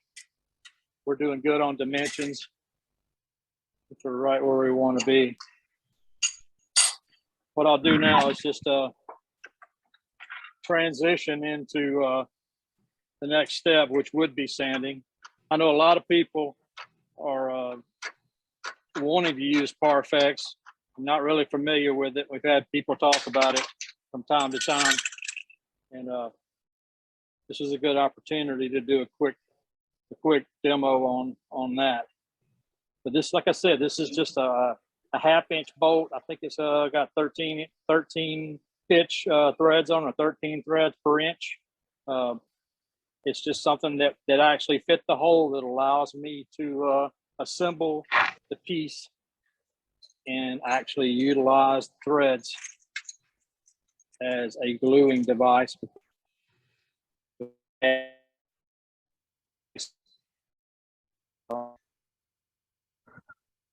Nice for that.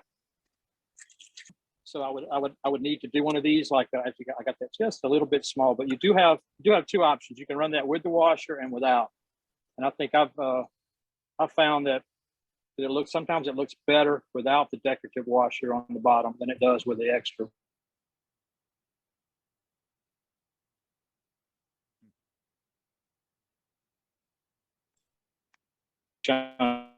Look a lot different. And I've got finish. I've got a piece of trying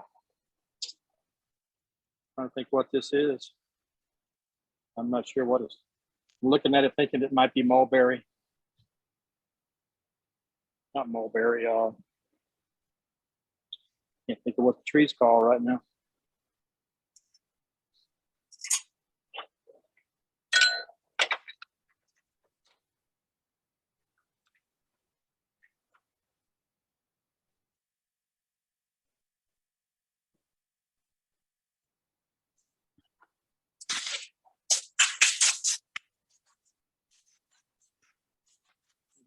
Here's the section on.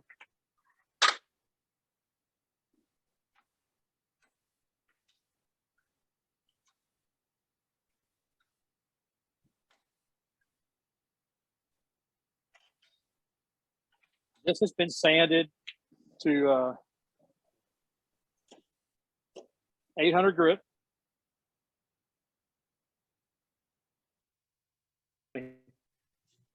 It's Parfex.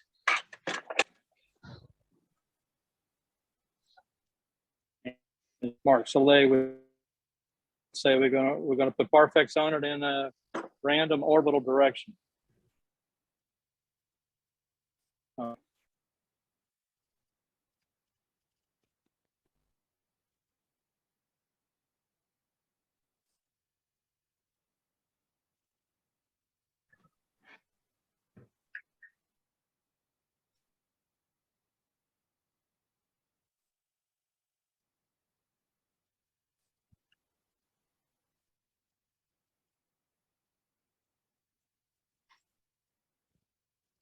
Miss Brenda, I'm going to show you how to do this without getting it on your hands.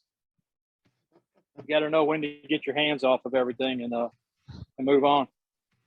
When you feel it start to tack up. I can't believe you're just using that little tiny piece of paper towel. Well, the trick is when you feel it start to get tacky, it's time to get away from it.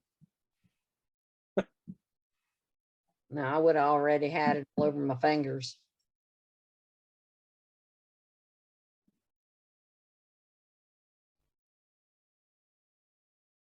Yeah, this is a piece of this is actually a piece of sycamore. We had a lot of sycamore. Sycamore was down everywhere for the storm here.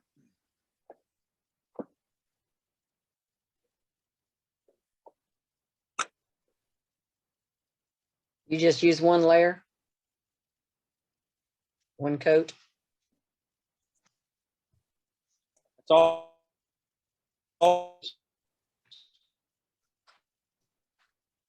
One coat. Yeah, that's what I did. It's you spend a lot of time and you'll never get that back. You know, it's a bad thing to say that you're not giving them all the quality they could get. Well, they're getting all the quality they can get at that price point. And when you have other items available that they can purchase, then you shouldn't be a problem with it. And the ice cream scoops and the coffee grinders, I sell every one of those. There's no, I just can't keep them on the table. I'm gonna make everybody sick for a second. I'm sorry. That's just the way it is. I had my Dramamine for today. A lot of people on it.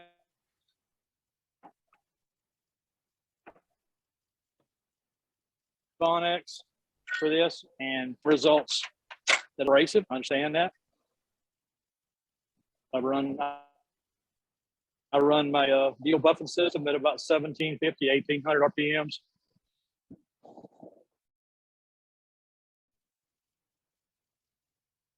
And I don't load it up. Just put a small amount on there. Please see. I don't know.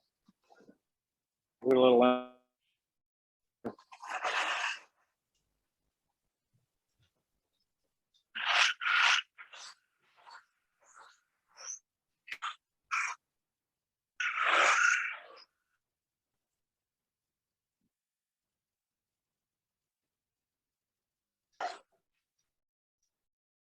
It's got a nice little conversation here.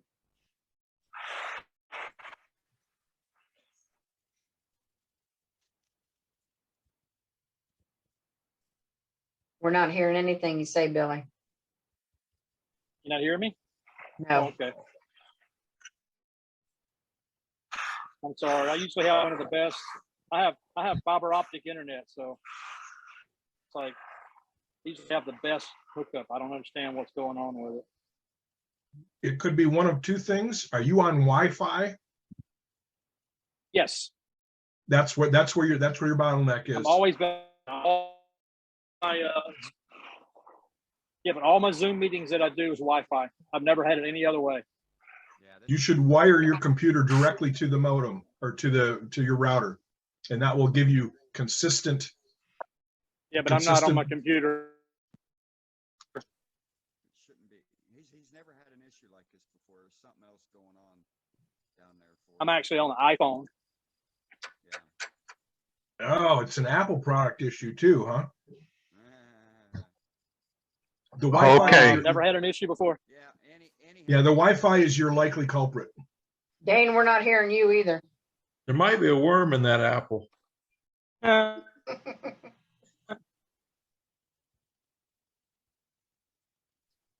Anyway.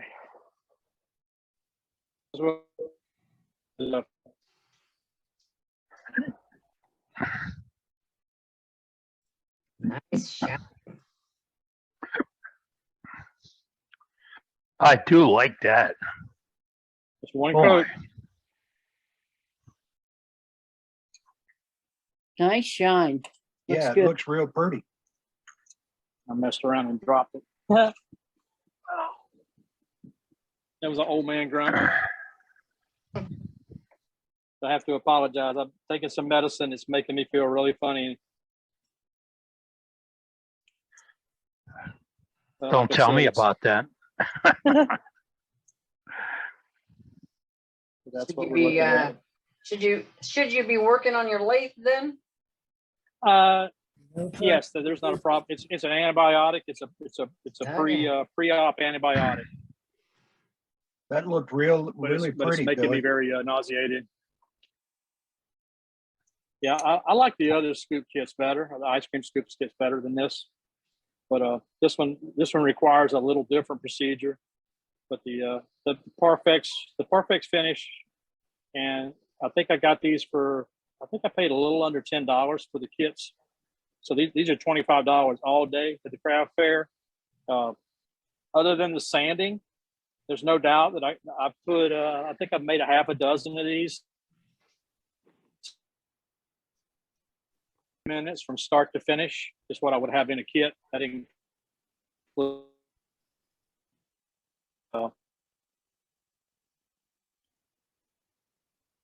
credit.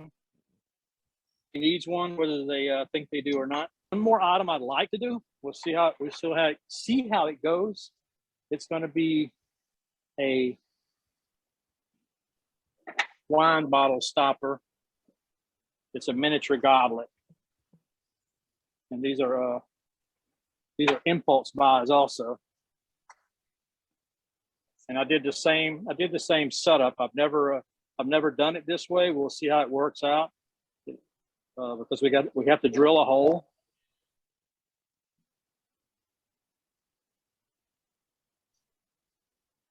So we'll see if that thread, all the other threads with a little bit of super glue, because I didn't want to have a boo-boo. So we'll see how that goes. And we'll go from there. It's running a little out of the truth, but for the length of it, I think we'll be all right. I do have a little bitty dimple there, so it should center up right in that dimple. And if I don't get too aggressive with it, we'll be able to get this cheat hole drilled. That's what I call it. But having this drill bit, that's a big drill bit, it makes a beautiful rounded hole on the bottom. So it gives you a really, really good start for a small goblet. Hey, Billy? Yes. Can you move your camera over to your right a little bit?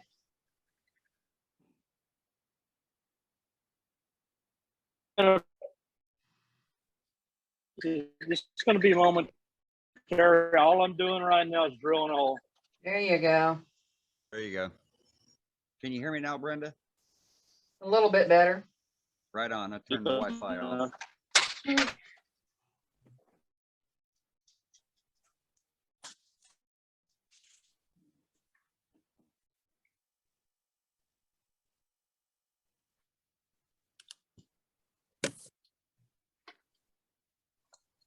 I'm not quite deep enough.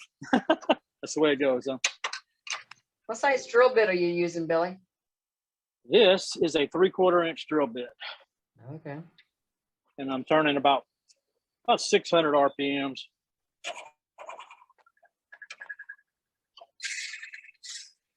I've got plenty of wood to work here, so I just wanted to make sure that I got a good start, because it's very important to drill this while it's still thick. Because if it's not thick, you're going to have problems. All right, that's a very good start right there.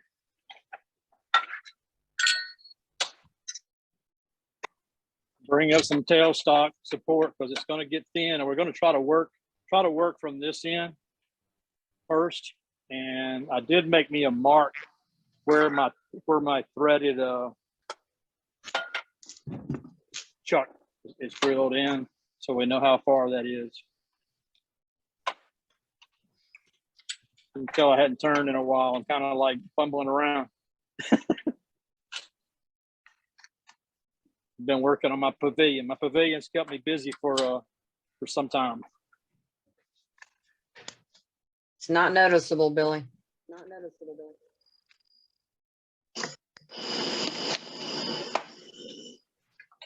Okay, that's our do not go beyond point. All right, let me find my Cajun blueprint. One of the guys earlier was showing that he couldn't turn 2 candlesticks, and what I found is the trick is to lay the one right behind it on the bed, so you can actually look down and see your shape. I know it's a little odd, but it allows you to get some idea of the shape without having to look up and look down. I guess I need to true it up before I go any further. It's definitely out of center.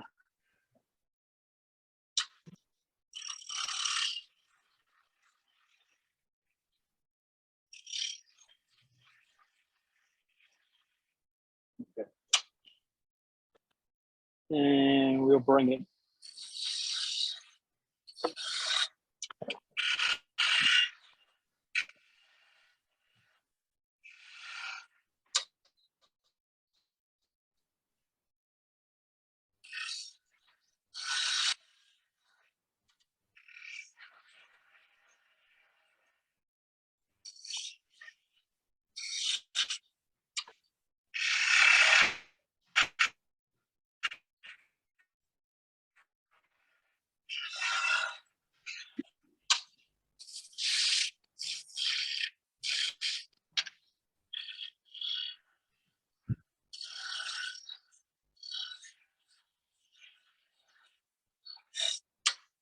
And really watch our dimension here because our drill bits, what did we say it was there?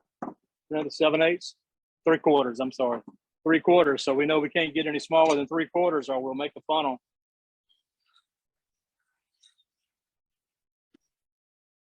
We want to work on thinning that edge down before we get too far down this. It's the Mad Harbor goblet procedures. Don't go back out there. Once you leave there, don't come back. That's right. Bad things happen. Yeah, you ain't kidding. Let's Bad see. things happen. Very bad thing.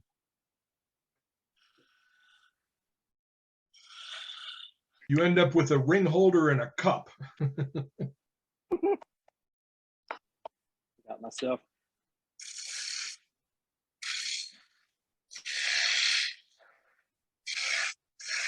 All right, I need to go and work that inside and taper it before I get it too thin.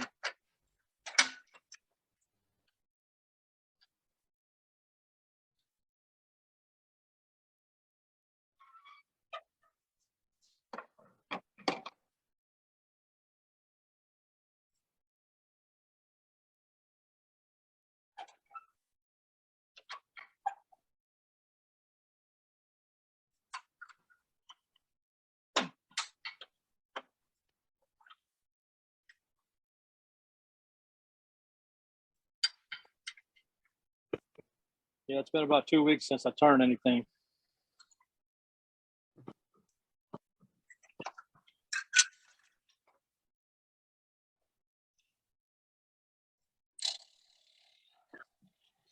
Hi, Church of the Wood Turning. It's been 2 weeks since my last turning.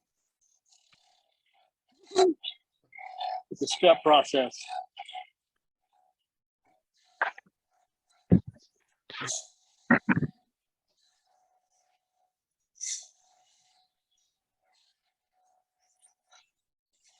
Your penance is to make 2 goblets, not breaking them, and call us tomorrow.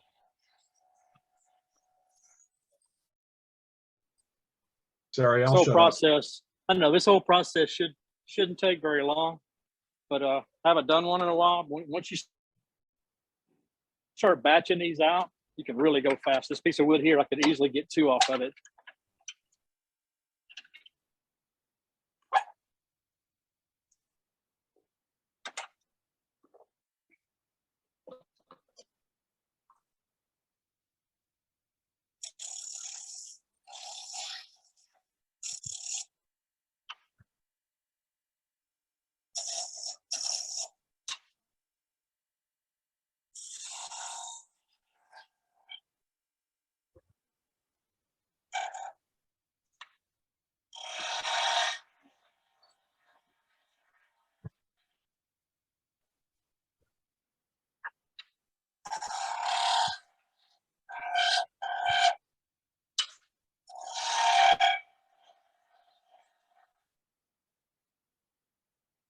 Looks like this one's a little deeper than I normally do it.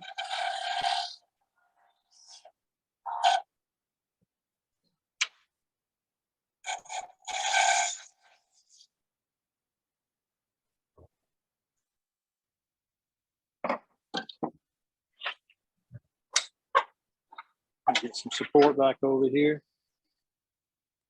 I'll leave it thick enough. We should be able to sand it. But it can't be too fragile because it's going to be a bottle stopper. So we don't want it to snap off.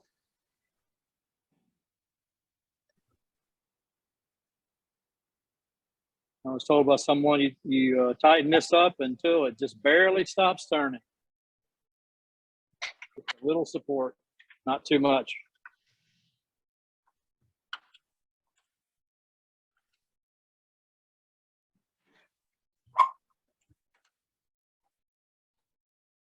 All right.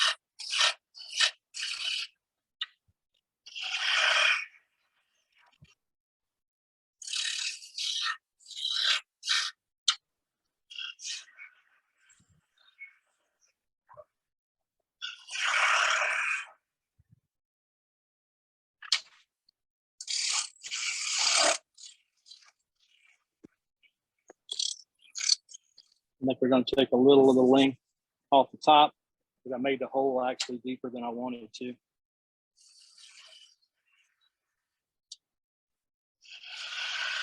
You probably should do that before I get too much of this gone. It just could be a champagne glass, Billy. I guess it could. Like I said, I have a hard time making 2 or 3. I've got it right where I want to be. You know what? I'm going to leave it alone. If I start messing with that, I may have some problems here.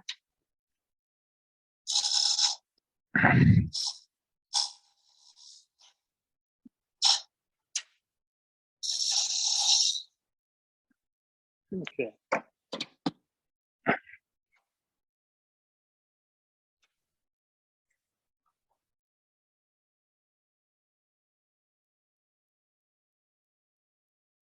Okay.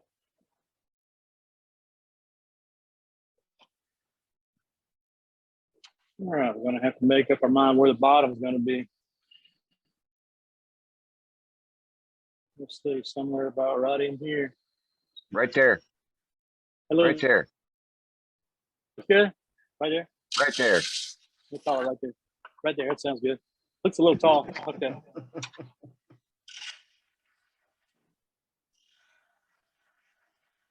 Gives you a little room to work.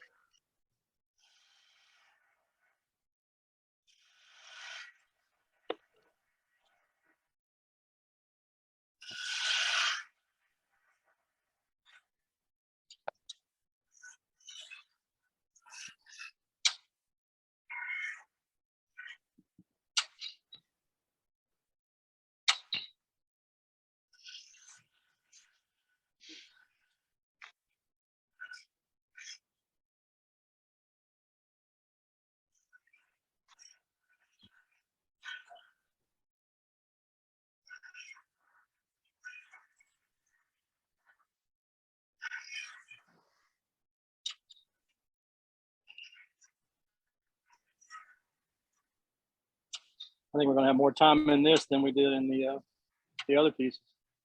Yeah, you got finesse cutting going on there.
All right, we got to determine as soon as I grab my piece here. And I don't know if Joaquin is in the house or not. I don't know if you guys can hear me, but this is a proofing concept bottle stop opener, bottle stopper. I like it. Windblown tree, very small. But my procedure for doing these is I turn it one piece, okay, and I turn my tenon or my piece here, and I drill the actual cork stopper, and I glue the cork stopper on with wood glue. I've tried different things, and the wood glue just works the best. Yep. And I usually taper it. I make it fatter at the bottom, so I usually put a relief here, so when the cork goes over, it actually clamps around it. But that's what we're going to determine is the length, and you hate to have to cut that after you get it off the lathe. You would like to do that all at one time and know that your stopper's right. So we're gonna call it right here.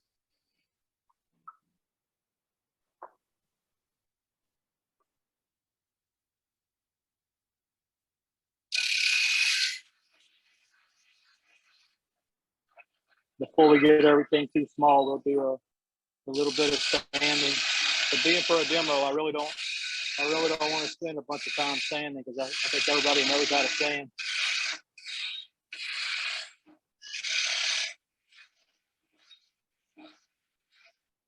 I think we'll hit it with, at least hit it with some 200 just to make sure that I got all my lines good.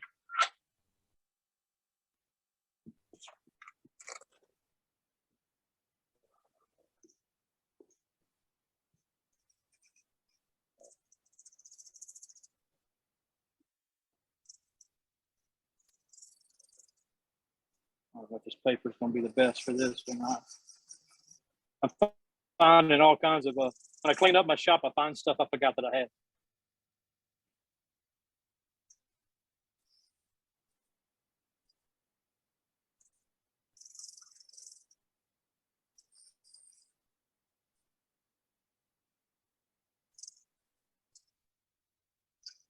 So what's the capacity of the cup on there, Billy? Half a shot? More than Captain Eddie is supposed to have.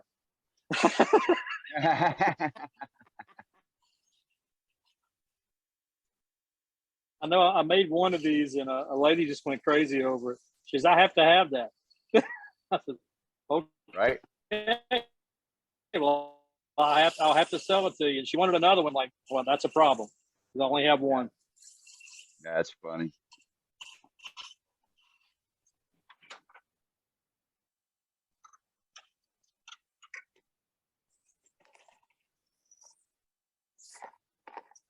Okay, that's as far as sanding I'm going to go.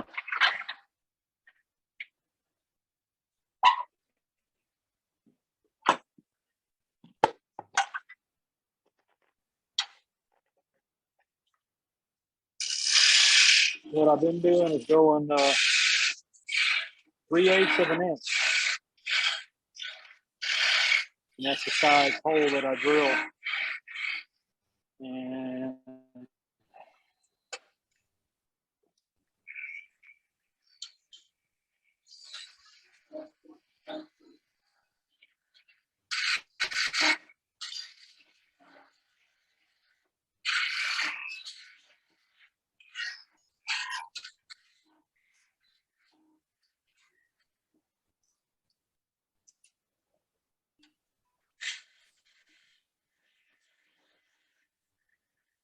I'm going to leave it just a little bit.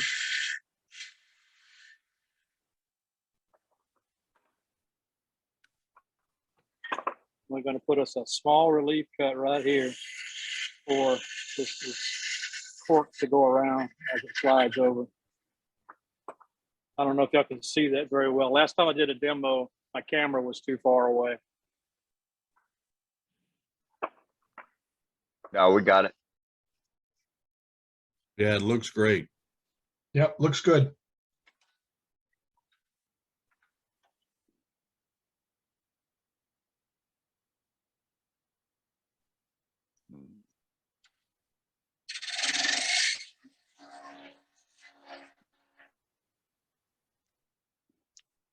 It's a little dull. I did sharpen everything. I think it's just vibrating.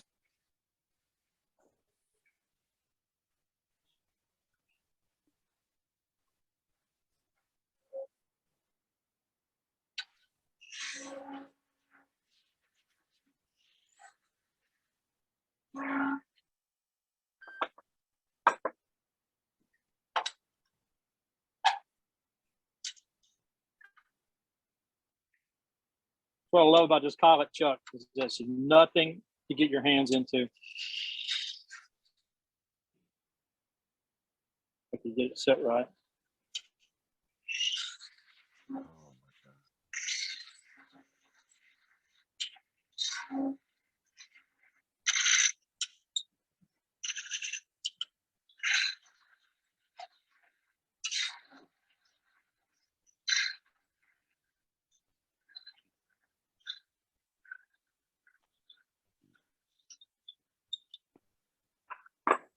Looky there.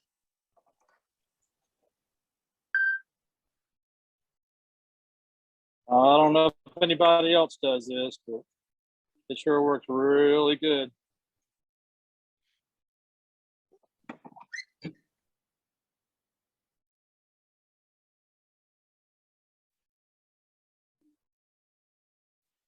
There you go. There's our bottle stopper. Nothing fancy. I would have spent a little more time getting my shape, but as you can see, the inside, I could have dressed up the tip bottom just a little bit. But for the price point that I would sell this would be like 15 or 20 bucks, depending on the market value in the area. But put a little finish on it. What I normally do is put oh goodness, I don't think the drying oil. I can't think of what it's called right now. Where do you get the cork? Tongue oil? No, tonal oil takes forever. I'm trying to think. I'm gonna go get it. I'm getting old. I can't remember things anymore. And when I pick it up, I'm gonna go, man, I know that. Well, right. That's funny. It's not even written on it. Walnut oil. I usually put walnut oil, a couple coats of walnut oil on it. And especially if I turn it green, I put the walnut oil on there immediately, and I can get away with it. It won't crack on me. But it's fairly thin. It's not Cade thin, but I'd say it's about 1/8 of an inch, and it's pretty daggum linear all the way down. But like I said, this bottom turn right here, you see how tight that cork is on there already. It's got that step that I cut in it. So when it gets over a certain point, it drops over that step and that cork expands. So that helps it. But it's a nice little craft fair item. Nice I didn't job. quite get it the same as the other one, but looks, nice job. Yeah, something different. So Billy, do Right. you glue that cork in place or is it just friction fit? No, I glue it. What glue? glue it with Titebond, Okay. and a little Titebond will come out some of the holes. It took me a while to find the right size cork, because you want to, these are decorative. Okay, they're not really made to seal the bottle, so you don't want them so big, but you do want them to go down in the bottle. You know, so that's I forgot. I think what number this is. Let me see if I can come up with a number, because I know that's important for a lot of people. I've got this in my head. It's like a number 7, but we'll see. Cork stoppers. It doesn't say. Nope. It says, but I can't read it anymore. I think it's a 7. It's all faded out on the bag. Somebody asked where you got your solid corks. It must have been from Amazon, because I don't remember ordering them from anywhere else. I've got the bag. If the bag wasn't so faded, I could actually show you a picture of it, but it's All your box stores carry it: Home Depot, Lowe's, Ace Hardware. hell, you might be able to read the number on it. Stock number 1201F. It looks like 27. Okay. But let's see right here. It's got the number, and it looks like a 7 to me, where it says size. But it's been a while. But I can give you. They're not going to give you a dimension, because I remember I bought some and they were too big, and then I bought the one size smaller.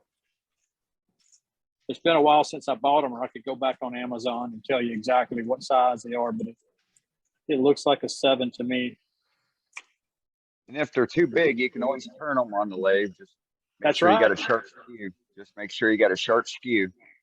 Well, you really don't have to turn them. You can just you can sand them. Or They'll sand it. sand up real nice. And, yep. I'll use a skew. All right, let's see. Easier. That's a mess. Got one more item I'd like to try to do, but it's all going to depend on the piece of wood. The piece of wood I've got looks. The piece of wood I got's got a couple of cracks in it. So I think what we'll do is we'll turn it even if it's got a crack on it. Okay, how does that sound? It's okay by me. Go ahead. All right, let's see if I can get the so that my It's okay with Sue. Just be careful. Yes. Where I our don't have face. I don't have a brake on my lathe, so I'm having to use my indexing wheel. I don't know what I'm going to do about that. I guess I'm going to have to do what someone told me: just get a new lathe. If you break apart, you just buy a new lathe, a real one, not a toy. This was kind of a toy.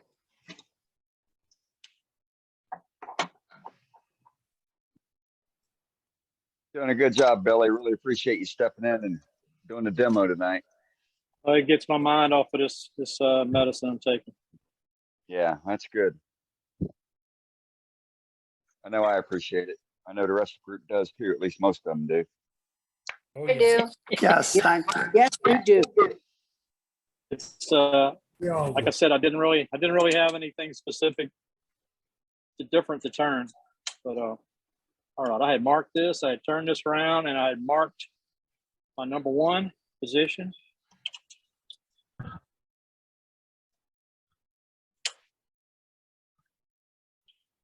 We'll try to get it back on there close.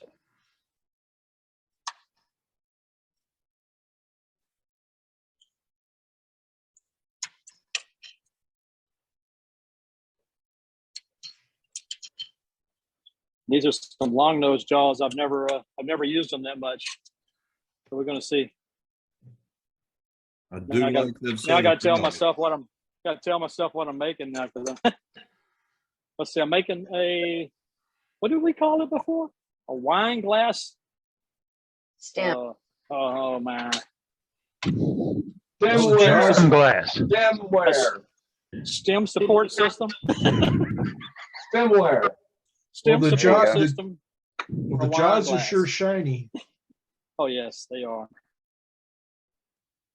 Okay, let's see. I've already drilled a hole in there, 5/16 of an inch, And the reason I did that is because that's about the diameter of the stem, and that it's just it gives you a good starting point, because you're gonna have to cut all that down. So that's where we're gonna start. We're gonna cut everything, and we're gonna work on the cradle area for the actual glass. And I need to get a dimension on that. Just a rule of thumb, anyway. We'll try to bring it down to this point. All right, let's double check everything.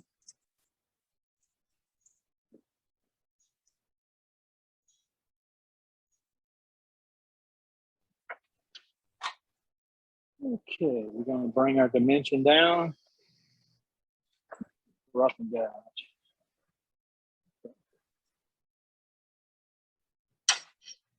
Okay, well, we're going to mark. We're going to mark where everything is, just to give us a rough idea.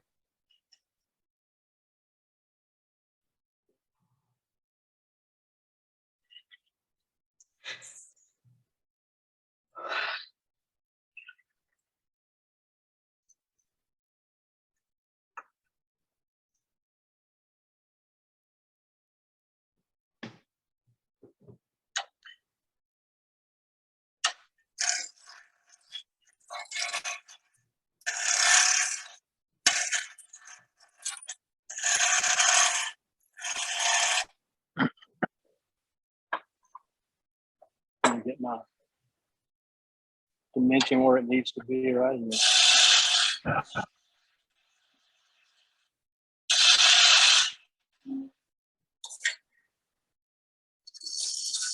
Man, we nailed it. Don't forget to set your goblet down in front of you so you can have the visual as well, Billy. Oh yeah, oh yeah.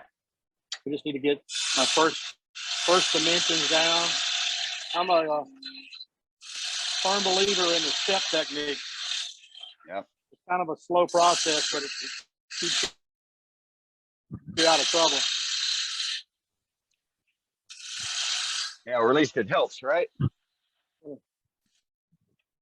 Yeah. What we'll do is we'll go ahead and mark our bottom. And then this is going to be our skinniest part. And we'll start tapering in here. And we're going to go down in here. And we don't want to get too small too fast until we get all this outside work.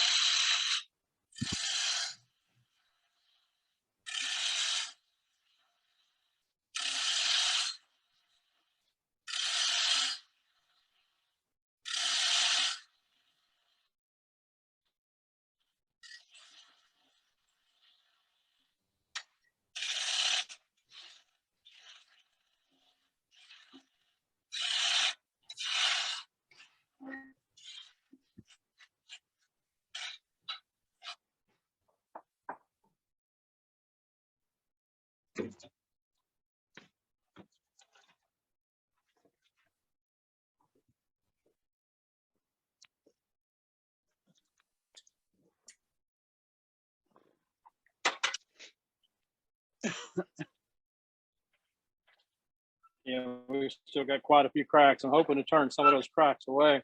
We'll see what happens.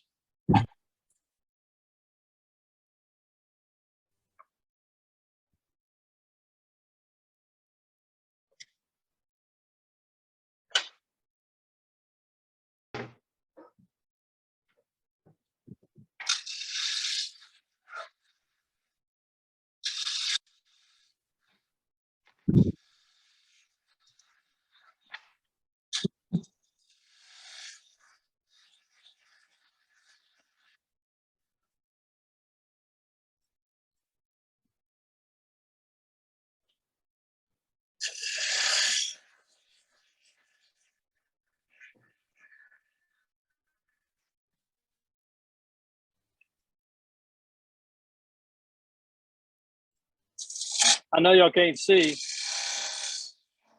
I only got one angle.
All right. Taper down a little deeper, and then may have to go with just a little bit bigger drill bit. We'll see.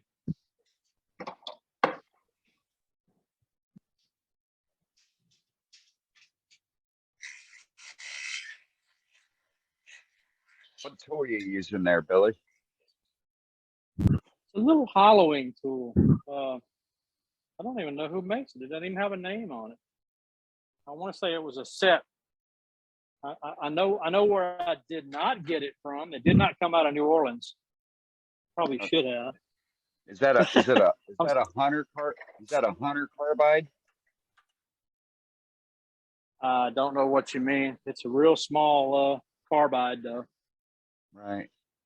I was looking for the Allen or Hex star head wrench for it today, and I cannot even locate it. So that's not good. Oh, we're getting really close to being where we need to be here. This is 90% of the battle with making this, is getting this glass actually fitted. The first couple of them that I did, I actually just spent an awful lot of time, and then I realized that as long as it's big enough and it's tapered to the edge, it doesn't matter. This one's almost, that's like a friction fit right there. That is really close.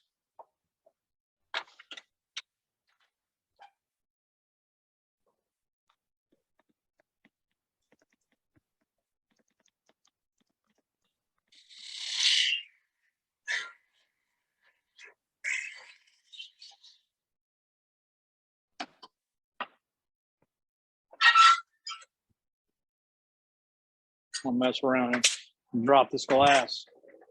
Don't do that. There it is. Got a good fit. Okay.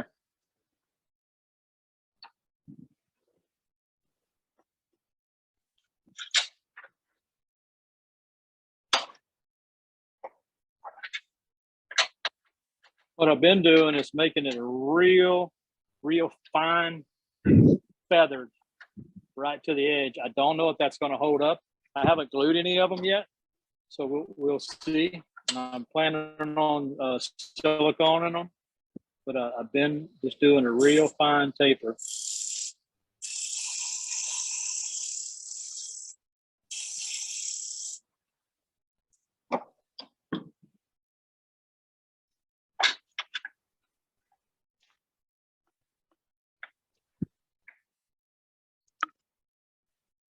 All right, we're ready to get jiggy with it.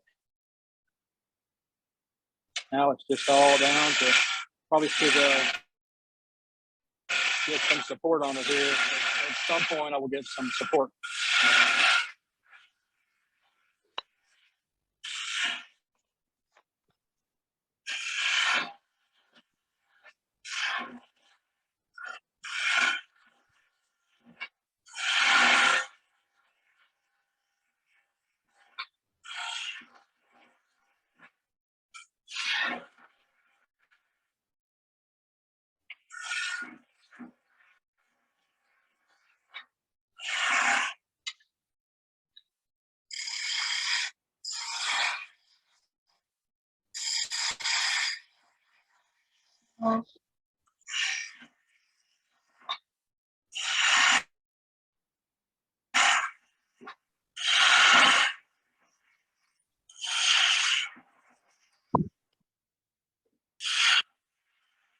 Wood's got a real sweet smell to it.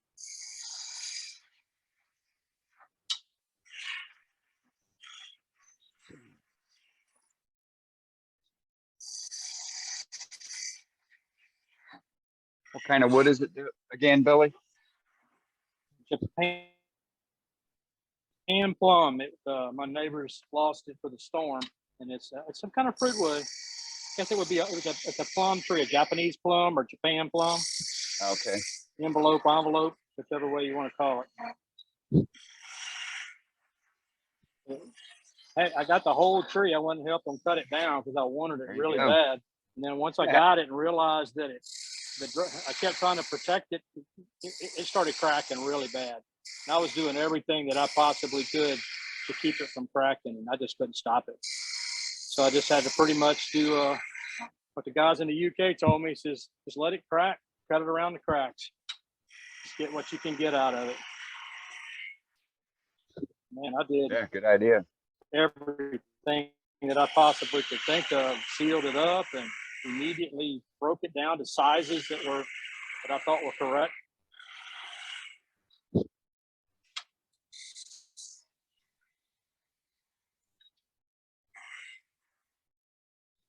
All right, we got a ways to go.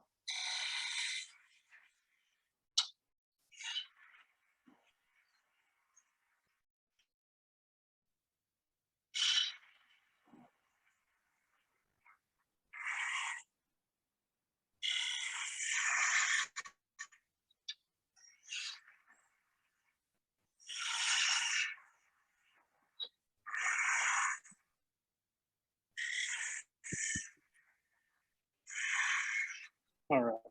Before I get too carried away, I'm gonna get some support back on this end.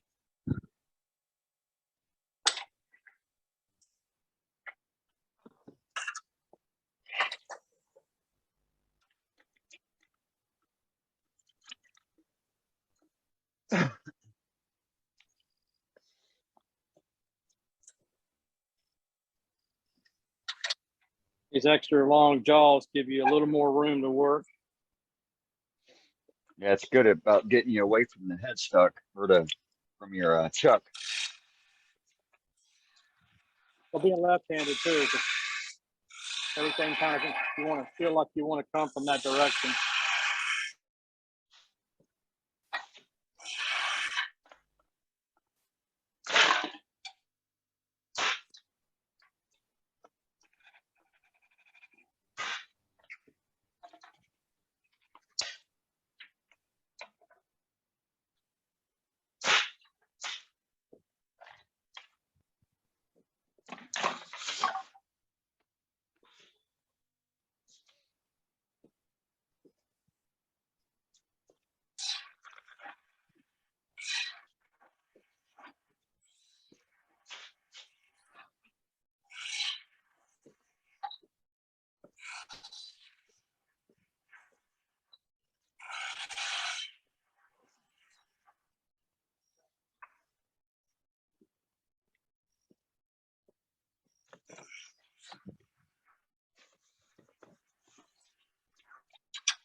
Yeah, when I sell these at the craft fair, I have to get $30 a pop for these. I have a feeling this Rougarou Halloween themed craft fair we got coming up. I'm probably going to do some up in some kind of little gothic things, and should be able to sell them.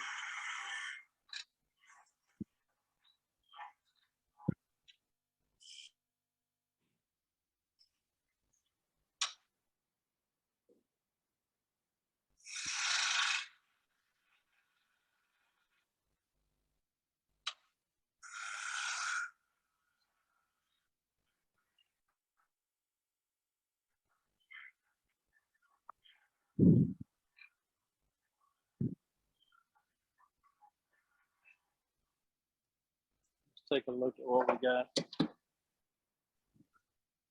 Some pretty wood. Still got a few cracks right here, but almost got past most of the cracks.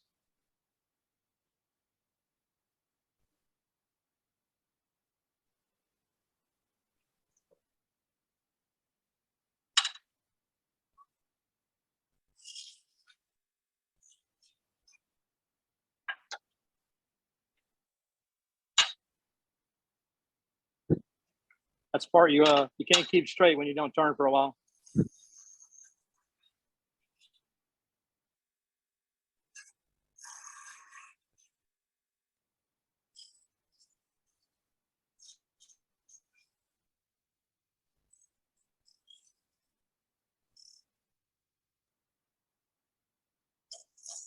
Can't cut a smooth curve when you've been out of the shop for a while either. I learned that. No, I'll look at something and I go, I can do that. No, you can't. I know. I was turning the outside of that mesquite hollow form yesterday, and I'm like, my goodness, Billy, have you forgotten everything you know about turning?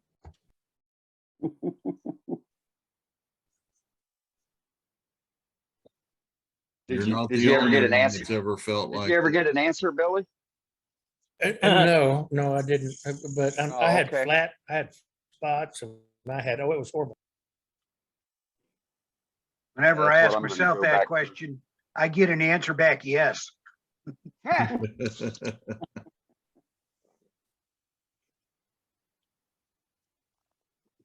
Exactly where I want to put it, but I think the concept's there.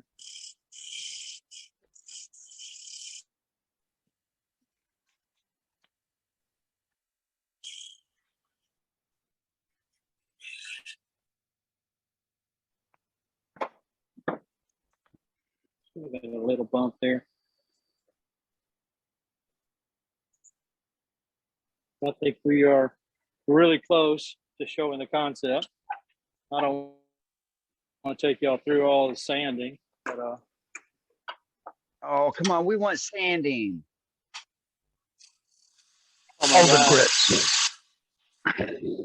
I start sanding, I got to turn the big machine on, and y'all wouldn't be able to hear me. I'm just We kidding. like to watch don't other want people sanding. stand. We don't want sanding. Not to force my views I'm on not the gonna group. take it. We don't want it. Yeah, I'm not going to take it all the Looks way like off. you were the blade. doing I'll some just leave good. it right here, but this is where I would. Yeah, this is where I would Looks like you were start my doing some real sanding. good cuts there, so you shouldn't need too much. No, those it's cuts just look great. it's a little bit of shaping. Like I said, I lose all my memory of what I need to do. Dropping the handle, keeping the handle low, and shaving, slicing, cuts, the whole thing. Let's just see what it looks like. Oh yeah, that's gonna be pretty. Yeah, that's gonna look Probably great. probably would go a little thinner right here and taper that edge in. But by the time you sand all that down, you're gonna have a knife edge right here, and that's what I've been shooting for. With the ones I do is try to get a knife edge right on the edge. What do you glue them I in think I with? picked up these glasses. Silicone. Well, I'm planning on using 100% silicone, unless there's something. It allows the wood it's to going to work move. better. If you do a solid adhesive, the wood is going to move and it's going to crack. Silicone will allow for the wood movement. Okay. And what I've been putting a Parfex finish on it just because I know it's going to stay wet. I mean, you can tell people all the time that don't put it in the dishwasher, but it's going to end up in the sink. Like a clear RTV, right? Yeah, 100% silicone RTV would be what I'm planning on using. Like I said, I've got about 5 of them made. I'm planning on having a dozen of them. I'll bring a dozen to the craft show. Some of them will. I think I turned a couple of them with greenwood, and they didn't do too well. I got a couple live edge ones, and they cracked. But you never know. It's what you don't bring with you, someone would want. And people like character pieces, and if it has a crack or some bark on it, they really like that. And it being a Rougarou type thing, anything rustic's gonna go. How did you go about cutting the stem off the glass? Well, that was interesting because it's 100 different ways and things you could buy. And from what I know about glass will break on a line if you score it. And I didn't have a tool to score anything round. So what I did was I put a couple of leather gloves on, and I took a hacksaw blade, a real fine hacksaw blade, and I just scratched it all the way around. And then I just took it and just tapped it on the bench, and it snapped off just as clean right there. And then I just took some emery paper and knocked the edges off so I wouldn't get my finger cut while I was doing all my prototyping. But it's so small right here. It's less than 1/4 of an inch. So it just snapped right off, right on that line that I scored. And how far stem did you cut it? I left, well, this was about a little over an inch. I guess you could leave as much as you want. I didn't want to drill a hole further down in here because it makes the whole thing weak. And it's easy to make a funnel, you know? Right. Right.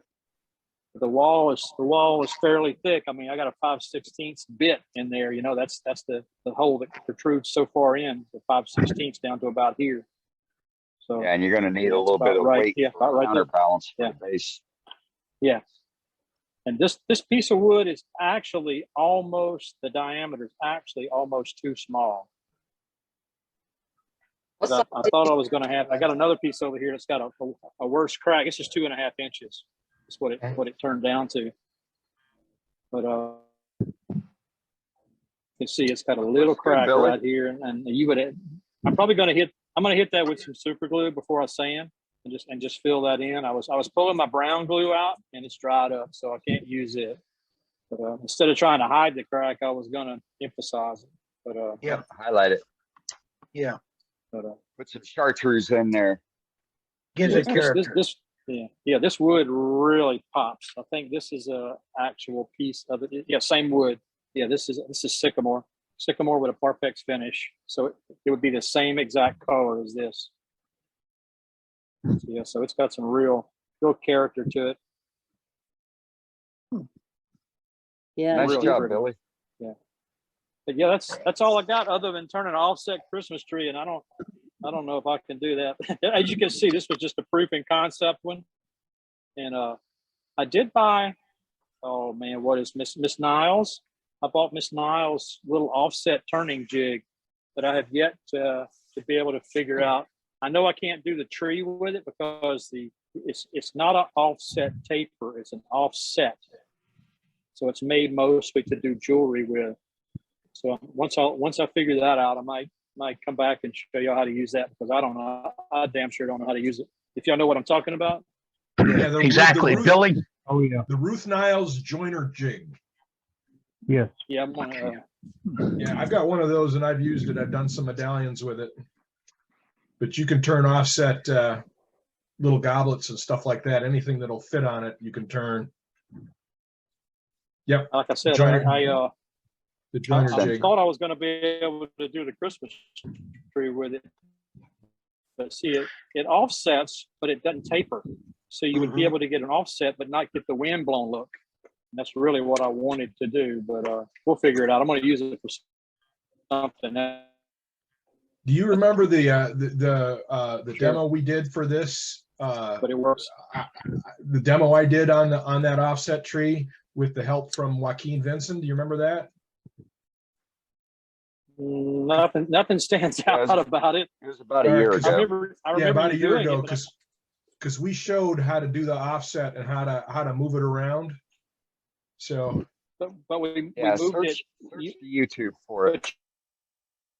You moved it in a chuck, though, right? It No, was in a between chuck. centers. between Wasn't it? centers. Between centers. That's what I mean. It was offset like that, but it wasn't offset on a tool like this. See, Correct. This it was doesn't change. This you don't change the tooling. angle of the tailstock. right. So it's right. so and it's the entirely reason different. Yeah. the reason why we were doing it between centers is so we could get the thing to shift. Yeah. And That's how I turned my. I done one of those right after Joaquin did it. I did mine that way, but I was just thinking that this was going to work for that, and I didn't think it through. But it's going to be fine because I'm going to use it for something. Okay. But Good job, Billy. I don't have anything else craft fair items wise to show. Good That was a demo, great selection of Billy. items to demonstrate. Yeah. Yeah, hey, Billy, that was really good tonight. It was great. Two things I've never seen before. Really neat. That was a good demo, Billy. Great job, Billy. Very good. I may be very, very busy between now and March because I had a lady contact me, and I don't know if it's a scam or not, and I don't think it is. She's from Travelers Insurance, and she wants me to do 650 pins. Wow. And Goodness. yeah, and she wanted me to send her a sample, and I sent her a sample, and I contacted Travelers, and sure enough, she popped up. She works there. She's in charge of she's a senior promoter or whatever for the company, and she wants to make sure that I was in Homa because they have 650 people that had catastrophic losses for the hurricane, and they want to have a pin for each one of these people. So they're supposed to be getting back to me in the next couple of weeks, and it's going to be a lot of turning because I've never turned that many items, and the timeline is like March. So I'm going to have get to 100% of the cost paid plus 50% Yes, of your sir. labor paid up front. All right. Yes, sir. Oh yeah, I've already told her that work this. I do not order one pin. I will not cut one piece of wood or order one piece of equipment until I receive a check. There you go. Yeah, good job. I'm not but she kept asking me was I in Homa, that kind of like, and then I found out from another friend of mine that's an insurance agent. She says, oh yeah, Travelers doesn't write policies in Homa anymore. All of their policies are like 20 and 30-year-old policies. So these are all valued customers. Yep, legacy. So that made me feel better about it. But I'm supposed to know something in a couple of weeks. But everything happens at one pins in your time. sleep. Oh my God! I figured out I would have to turn 8 hours a day, Monday through Friday, and I think I would have if I did it every day, then I could have half the time that I would need. I would need. Hey, only Billy, half you the can time. always you can always subcontract out. That's true. That's true. You got you know some people in this group. I know some people. That's right. That's right. That's always an option for you. But I'm hoping it's going to turn into more than just pins. I'm hoping maybe she'll want some laser engraved boxes. Right. Because that's good. yeah. We'll see how it works out. Billy, you did great on that demo. You did great on the demo tonight, sir. We very much thank you for it. And folks, this Billy Dillard has been with us since the beginning, and he does awesome work. And he brought the lasers to the forefront for us. And for a lot of turn, it says kind of flipped around your art style, which is often good.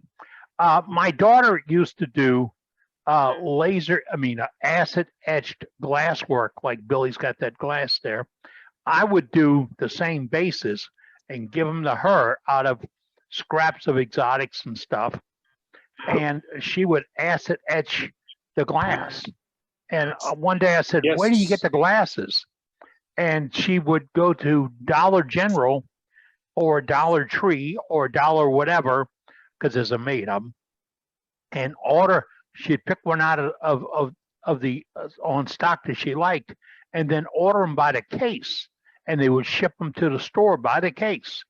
And that way you've got, number one, you get some place to carry them that's safe, but to the shows and to home to make them. And the other is the breakage was so less because they didn't get handled in the store. And she, like Billy was saying, he scored it with a hacksaw. She took an old fashioned glass cutter and was just rolling along the table with the glass cutter and put one little mark on it and then tap and it came off. I watched her do it and figured I just might as well break mine before I get started. Right? So, all right. Just get it out of the way. Just go ahead and break one. Yeah. All right. Okay. On notes here, someone threw it in the chat tonight that Craft Supplies, and it might be a used to, sells stoppers and is drilled for a 3/8 inch dowel. So if you're doing those, spinning those tops, and you use a dowel as your mandrel, and you put the cork on it, glue it on, and you cut it off on the bottom, sand a little bit, you've got almost the usable. I say almost. You see, it doesn't work as good as a stainless, but it's a good decorative piece. And I saw many of the people that didn't drink wine or anything, they were just going to show them off. The next is events. We have events. We have an event list on our website. And if you want to know about a wood turning event, go to our website.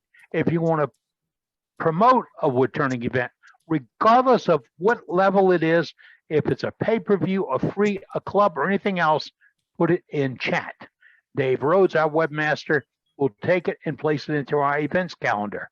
And that really helps move this whole industry along. Okay. And also we have a contact list. We do not have a membership list. I do this every week to remind you folks. We don't have a membership list, but if you'd like to know how to contact the other members of your club, you can get on our contact list. You put the information you wish to share in our chat. Dave will take it out of the chat before it goes public to the internet. He'll take it out of the chat and put it on the event list. On our contact thing, there's a members list. You can click it, fill it out exactly as it says. Unclick the box just like it says. The subject is Captain, C-A-P-T-A-I-N. It's capital C, A-P-T-A-I-N is the subject. And then almost instantly you will get a copy of that list. And it's not a live list. You'll have to go to the list and say, okay, I want to send Safety Sue a memo, and this is how I got to do it. And then I have to type it into my computer. That's the fair way about it. And Sue, you talked about carpal tunnel. I had it in both hands. Mm-hmm. And when I first got it in 1972, I was working as a carpenter and could not hold on to my hammer.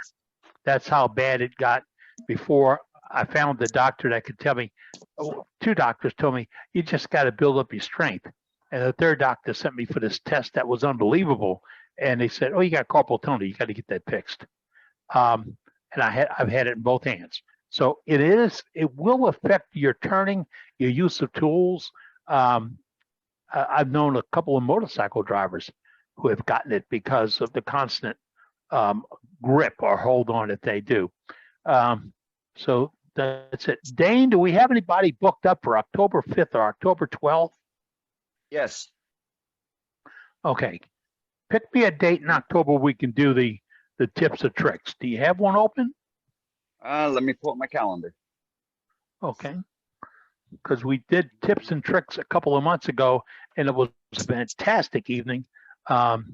Jim Duxbury owned the show because Jim's got tools out of, and he showed us all those tools, and most of them you can make yourself, but they're so handy.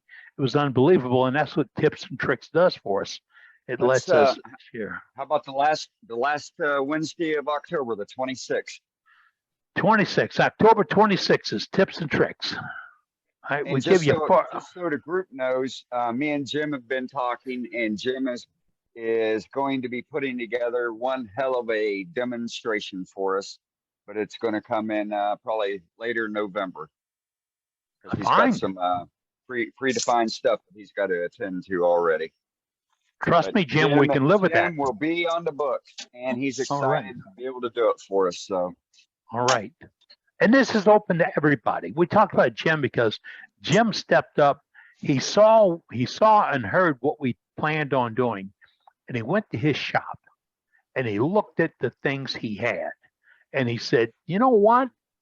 This might work for you if you're drilling to a depth, if you're cutting a tenon, if you're making a mortise in a piece. These little things here and there that works for wood turners. Now, we all don't know everything, or at least y'all don't. But right. But Sort of. we want to know everything. Depends upon who we're talking to. Yeah, that's right. My wife does. Trust me. Right. In round. Okay. You're good. You're safe. You're safe. If you hear a loud smack, it didn't work out. But we want you to go to your shop, look at the things you use, look at the ways you do things, and how you've modified stuff over the years, and bring that to us in tips and tricks. Again, it's October 26th, and we're going to have a little fun that way. And it's well, last time it was so good, I came away with 2 pages of notes, and I'd still like to make some more stuff. So let's get to it. We've got about 25, 30 minutes left in this program for the meeting tonight. If you've got something you want to show, all you have to do is put it into the chat. Dave Rhodes just put password as captain in our chat.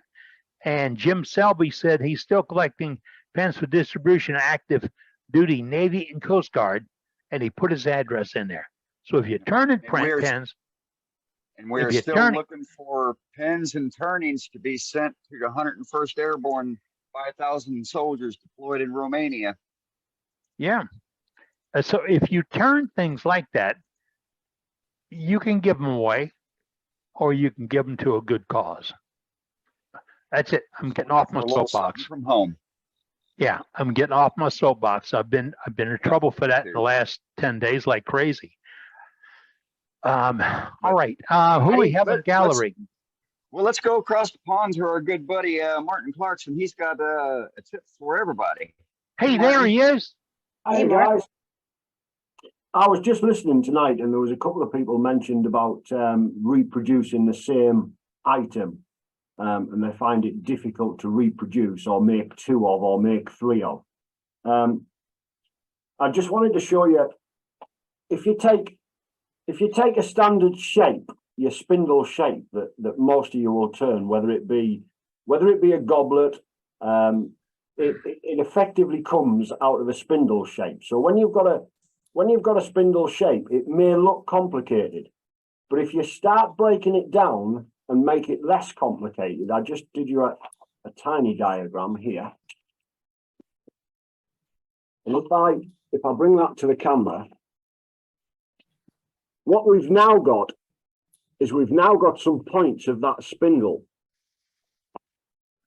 So if I want to reproduce this spindle, the first thing I need to know is what size it was when it was square. And the square section will tell me on each one of these points, when I put it up against that line here, each one of these points are the same size. So you could actually put it up against the paper and notice that all of them are touching the paper. So that spindle started out at 1 inch square. So it went on my lathe at 1 inch square. So every single point of that, the minute I've got it round, is the correct size. All as you're then doing is you're looking at the longer lines on this bit of paper. They are depth cuts. And the depth cut is the cut on how deep each one of these are going in. And if you want to make it very easy for yourself, all of them points, number 1s on there, are depth cuts. They should all be the same. So you're going in the same depth each time. And all of the smaller marks are the marks where the beads are. The start of the bead and the end of the bead. So what I do is I pretty much mark these marks on my tool rest if I'm only making 1 or 2. And if I'm not making 1 or 2, if I'm making 50 or 60 of them, I get a piece of wood and I bash small panel pins into each of these sections, each of these marks. And then as the wood's spinning, once I've got all of the outside shape the correct size, 1 inch round, I mark it with my pins, and my pins mark the positions of where the cuts need to be. And then really your eye and your muscle memory will follow the rest. But realistically, you could pull 40 or 50 of these off the lathe and they would be all within 3 or 4 millimeters of each other. But they've all gone on the lathe exactly the same size. Every blank is cut to length first, every size is cut square. And really, if you're going to produce 2 of the same, you've got to start with 2 of the same. So if you just remember, before you put it on the lathe, you're going to have very little chance in making 2 the same when you start off with 2 pieces of wood that are completely different. So size your blanks before you put them on the lathe. Hey, Martin. Hey, Martin, yeah. What tool are you using to make your depth cuts with? Parting tool, thin parting tool. Thank you. And that's why you get these recesses at the ends of the coves and beads, you see. These will make marking cuts. Yep. You can use your parting tool to go right into the center, you know, to give you depth and then come round the curves. But I don't. I go in with a parting tool, just on a depth cut, and then in with a gouge. Yep. Yep. Okay, great. Thanks. But you'll find that your muscle memory, especially if you're doing 2 or 3, your eye and your muscle memory will just bring them exactly the same all the time if you start off with the same blanks. So the best bit of advice that I can give you all, if you're trying to make 2 the same, start off with 2 the same. It's very difficult if you've got a 3-inch piece of wood and a 2-inch piece of wood and you want to make something that's 1.5 inches round. It's really difficult to do. You are better off starting off, if you want it 1.5 inches round, start off with 1.5 inches blank. Good Thank you, Martin. Good tips. Hopefully Thank you. that's helped. Martin, Thanks, live Martin. and direct from the United Kingdom, where it's like 2 o'clock in the morning. And we're talking to Australia and Peru, so we're getting around the world. Who else do we have here, Dane? Well, we don't have anyone up for gallery that I'm aware of. Let me double check your chat. All right, so it's wide open. If you had something to show tonight in gallery, go to the chat, say I have something to show, and then we'll call on you. Here's the deal. It's if we introduce you and say, hey, we're going to go to Bob Grinstead and see what he's got to show. Now. Bob, got to talk. Right? Bob, talk to us. Well, let me get unmuted here. Okay, how about that? Can I Got you unmute? now. All right. Delighted. I did that video last week, and I just wanted to show you what I used. Actually, I didn't use it on that one. I could have, but I didn't build this thing till after that because I needed something to be able to see. You know, if you the forward-facing camera on your phone, I only have a phone. So the forward-facing camera is the better camera. It's a higher resolution.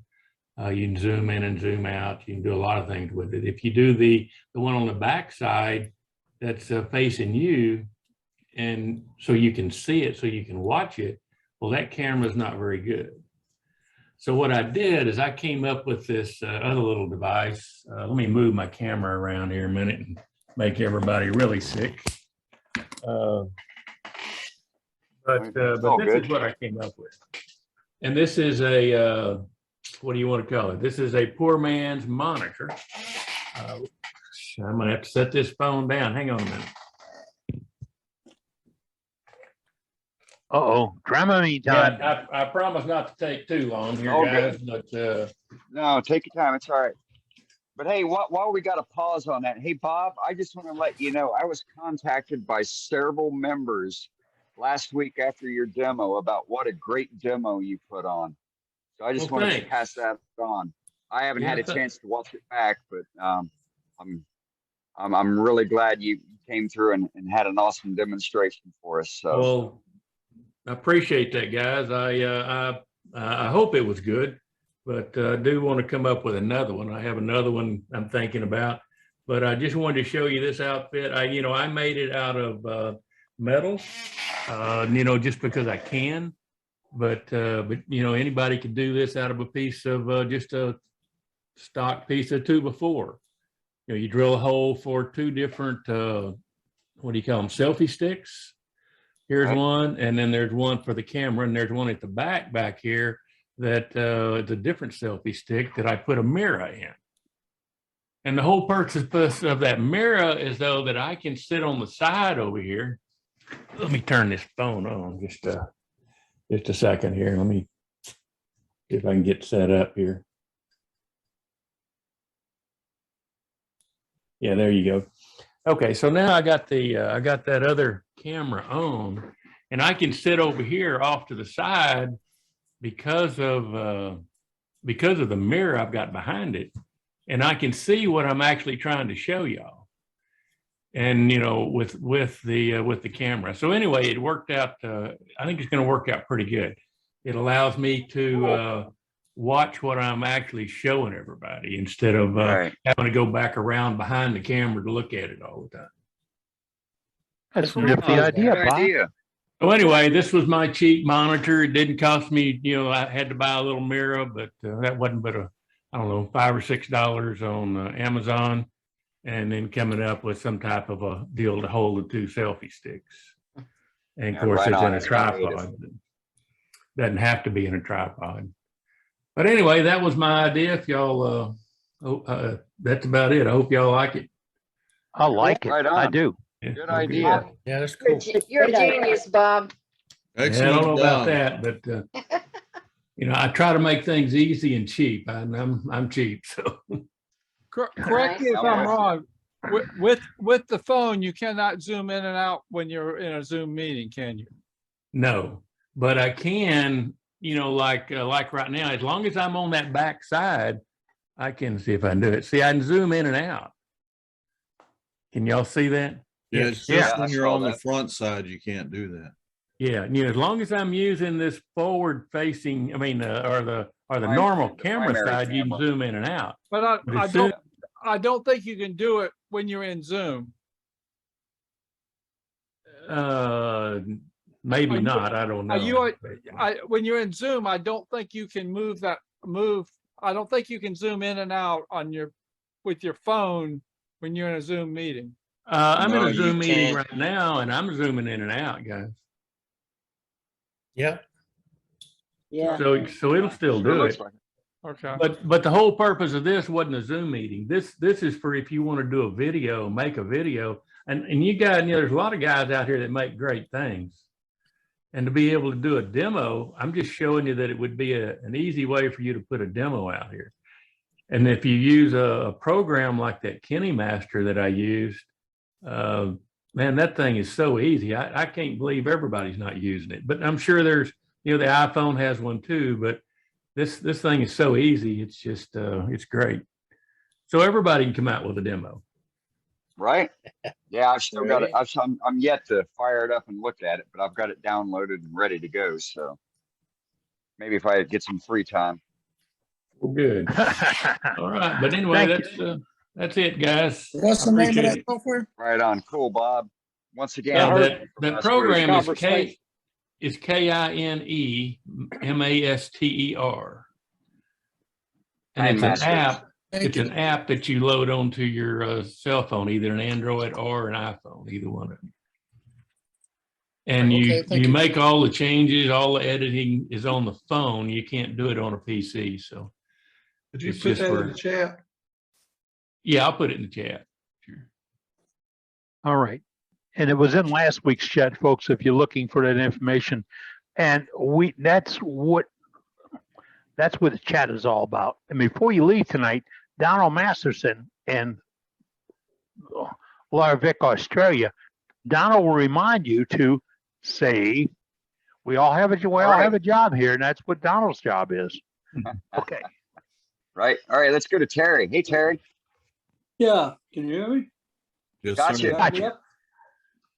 Well, I was playing around looking for more education on using the skew, and I went to our wonderful website that David does such a wonderful job on, and actually came up with a video of Cade using the skew, which he also does a wonderful job on. And I can't thank everybody enough for all the hard work they put into the club. But I went in and I played with this as a little lidded box that Cade was doing on the demo. I kind of tried to play along with it a little bit, and came out pretty nice. This is a piece of mesquite. Oh, you can't see the inside too good, but that's probably all right because it's not very good. But they made it like that, and then he had reset the lid into the bottom to turn it, and kind of hollowed it out and made it pretty on the bottom what was in there, and then turned it back around. And that's a real good idea, and it came out pretty good. I thought about, so I went out to try that one, and I had some other pieces of wood laying around. So I had picked this piece up laminated. Somebody in the club had brought it in, and it was like 15 inches long. So I cut it into 3 sections and then made the box out of it. And I got the lid to fit pretty good. And it came out pretty good. It fitted up pretty good. I'm pretty sure that it's walnut and probably maple. Like I said, somebody in our club glued it up and come up with it somewhere and put it in a box for free. And I picked it up. So it's like 2.5 inches tall and 2 inches in diameter. Tried to follow Cade's instructions as much as I could. The lid fits real nice. So on the bottom, instead of concaving it, I turned it like a top. Can I find it? There it is. Oh, nice. Very nice. Very well done. Well, anyway, it does work, and it works really good. I made a little, so it's actually a top, like an executive top box. So then I liked it pretty good, but I went and tried to change the shape a little bit. I like this one a little better. And it's pretty much the same way, and the top is pretty tight. It fits nice. Like I say, you can lift the box with it. Go more to your camera left. You're getting out of scene. There you go. So those are nice. So, so that was, like I said, that was something that I picked up the club. They do line up. I just don't have them lined up. They come up pretty nice, I thought. And then I tried one more. I don't know what this. Yeah, very nice. I don't know what this piece of wood was, but it's really had a lot of figuring to it. There's some yellow and color and everything to it. It's something I picked up a long time ago when it was sitting on a shelf, and it should have been pretty dry. It had been there for probably a year with the ends waxed. And I made the lid. Again, I made it like a spin top, and it works really good. And it looks pretty nice. But I made the lid, and it was too loose, just a little bit too loose. So I said, on the other ones, I used Parfex 3408 for a finish. And this one, I decided to use wipe-on poly, hoping maybe I could give it just a little more body so it would fit better. Well, it did fit real good when I took it off. Now it fits real good. I can't get it off. Move, John. When I put it on, you can hear it. Nice. So I might have to redo it a little bit and try to trim it down a little bit. But I might just let it set for a while and see how much more it moves around. Yeah, just let it move dry. some more. Yeah, it should have been pretty dry. Like I said, it's been on the shelf for a year, and it was only like a 3.5 inch log, you know, just a round piece. So, but that's all I got. You got time for some more, and I'd really appreciate what everybody does. All you guys are great. I bet everybody. Right on. Appreciate it. Thanks, Terry. But thanks a lot, guys. We'll see you next week. Very nice. Let's go to a newcomer here. I believe Jimmy is new. Hey, Jimmy, welcome. How y'all? Can you hear me? Yes. Yes, sir. Yep. All right. Well, first off, I want to tell you guys and gals how much I appreciate being a part of this this group here and being a member here. July, I got my first lathe, and it's not an expensive lathe. I had to change gears with a belt drive, so kind of like driving an old 5-speed. But I'm enjoying it, and I'm learning so much from you all that it's amazing. But in 1993, I was in Africa, and I was spending some time in the carving village, and I met this elderly man, and he said that same thing that we've heard a million times. Sir, what do you see in this piece of wood? Well, back in those days, all I did with wood was cook with it. And so all I saw was a piece of firewood. And he said, I see a giraffe. And he starts whacking on that thing. And all of a sudden, a giraffe comes out of it. Well, the first piece of wood I put on my lathe, I'm trying to turn something. I don't know what I'm doing. I bought me a cheap set of Harbor Freight chisels and all. And well, I bought the most expensive set they had. And so I'm trying to turn something, trying to play with it, figure out what my tools will do. And all of a sudden, this thing here, I don't know if y'all can see it. That's what I call a catfish slobber knocker. There you go, right? That'll do your job. It's a piece of cherry. It's got a big old crack in it. I'm pulling all this stuff out of my smoking pile, so all my firewood's getting torn up. But somebody said, well, why you call it a catfish slobber knocker? I catch big fish, and I try to anyway. When you get a big old catfish in that cooler, and he don't want to stay in, well, you just yank him out of there and take that thing right there and knock the slobber out of it. And you get that so, right on. I love it. Badass. I made a bowl too, but I didn't bring it in here. I made a bowl. The only thing I had left that was sharp was my brown nose scraper, and I don't know how in the world I did it, but I'm glad Sue wasn't watching because it was probably dangerous too. But I have enjoyed it. I've learned so much from you all, and I'm looking forward to. We're remodeling a bunch of stuff in the house, and I haven't had a lot of lathe time, but my wife told me I was getting fired for a couple of weeks after I finished the bathroom, and I'm gonna get on the lathe, and I'm gonna run out of firewood because I'm just gonna try everything I can turn. So thank you all, and hey, that's I great. appreciate it. Welcome. Great to have you here. Thanks for joining us. Jimmy, nice listening to you. Yeah, well, nice. once you hear this voice, you won't ever forget it. Well, we look forward to hearing it, each week. So Absolutely. I want to see that bowl. Be careful with giraffes, they're hard to turn. Yep, that's Am I little bit am I off center glad? turning there. Am I glad he didn't hold a piece of wood up and say, "You see the giraffe?" Because she's still here.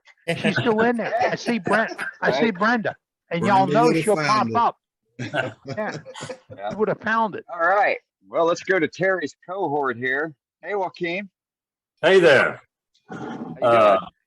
I don't have anything. I haven't done any wood turning this week, but I have a friend who's a championship bird carver, and we've been trading off. I've been teaching him to wood turn, and he's been teaching me to do the bird carving. And wow. My goodness. and I'm just working on it. It's not anywhere finished, but he's a professional level. And we even had to make the bird feet. These bird feet they're made out of copper, and then you end up putting the epoxy on it and having to grind it down. So we're not at that level yet. You see that, but this is the bird foot. Wow. A little more sanding needs to be done on it, but this is what I get for teaching another guy to wood turn. That's a man of many talents. Yeah. Yeah, that's gorgeous, Joaquin. That is looking really good. That's cool. Yeah, tomorrow we'll be doing these feet, attaching to the feet, and doing a little bit of mudding in here and putting the eyes on. But we still got probably 6 weeks to go after painting it and everything. It's supposed to be a yellow chickadee. And Glenn's also doing this. We both took this class with him, a couple of girls. But That is I'd awesome. rather be wood turning. This is way harder than wood turning. I bet. Boy, it is for me too. Yeah. Carving's hard. I just thought I'd share that. Thank you, That is Joaquin. awesome. Thank You you. bet. Yes. There is no limit to what we will share, show, and be part of in this program. Somebody just now, Bray was saying something about thanking everybody that does this. That is why we're here. We're all in this because we love wood turning. We love playing in our shops. We love building things, doing things, giving things away. We love that, and that's why we come here and share that information. We're just about 3 years old at this, and I tell you what is the proudest moment of my life when I sit back and watch what we've done. And I love to see the photographs that you send me, and I do a promo every time I get enough photos to plug into that promo program. I put out another promo, which is another way of saying I put out another gallery of your work. And I can't do it if I don't see it. So take a photograph of it, send it on to me, and you send it to the club address or a club email address, which is worldwidewoodturners@gmail.com. Not too complicated. worldwidewoodturners@gmail.com. And don't forget, our website is worldwidewoodturners.org, and that's where you find access to this, all these programs, all the meetings, all the chat information, all the photographs, all the tips and tricks. Dave breaks out everything from the meeting and puts it in his own little place in on a website. So if you saw what Dave, what Billy Dillard did tonight, they'll be in the demonstration videos, the parts of it. Yep. But Hey, you Eddie, don't have let's to go, flip through. Hey, Eddie, we got one last presenter for tonight's gallery. So let's go north of the border here and see our master skew master, Cade. Oh no, that's Cash's daddy. There you go. Cash's daddy. All right. Oh. Hi, everyone. If you can find me, I'll Hi, be Cade. chatting You're away. right. All right. Hi, Hi, Cade. everyone. Hope all is well. I have a Doing well. couple things to show. First, I'll show a cane I made. I made this a while ago. I showed it in Martin's meeting, so I still had it out and figured I'd show it at this meeting.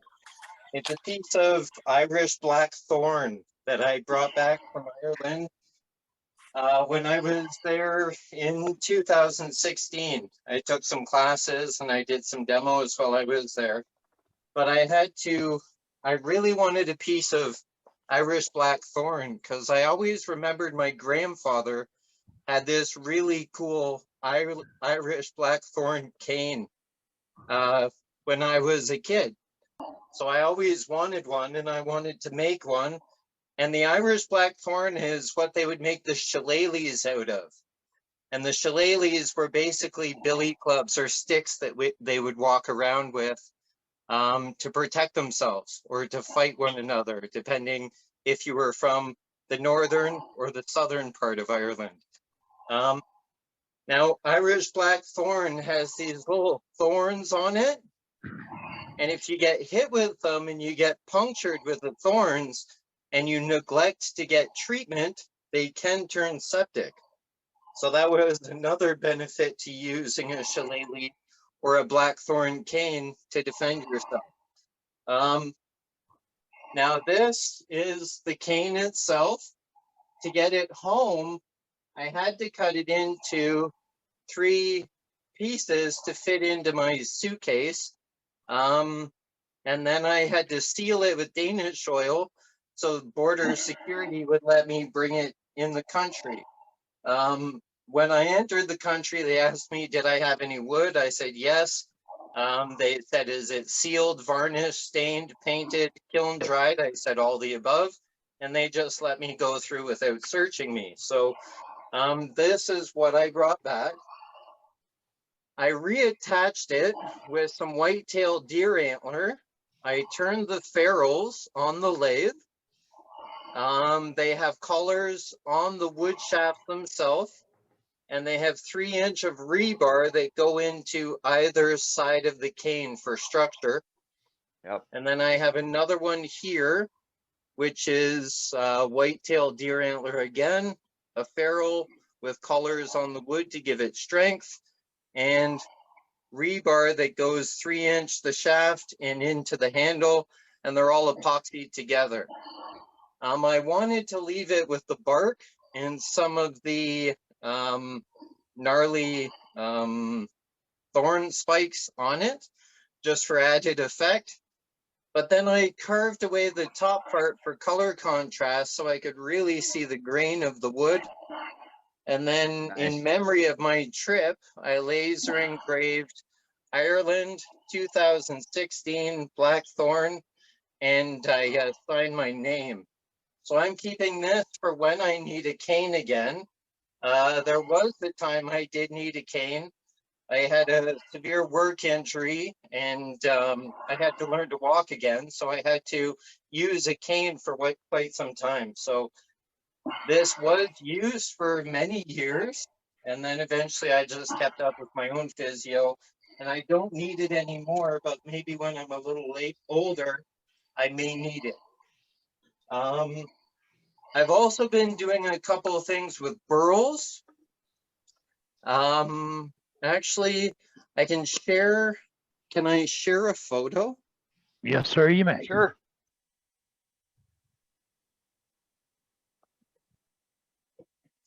Let me see if I can do this. All right. Here it is here. Now this is a wall piece I made. It's a wall hanger. It's made out of cherry burl. And when I made it, I had a meeting with a bunch of artists because we have like a pop-up gallery we're doing, and we have a couple exhibitions coming up. But the Center for the Performing Arts wanted a bunch of 2-dimensional artwork that they could hang on the wall. I didn't have any, and I wanted something to hang on the wall, so I was inspired to come home and make some wall art. So I pulled an all-nighter, and I made this and finished it. I went to bed probably around 4:30, and then I was up at 7:30 to watch my son all day again. But it took a little bit of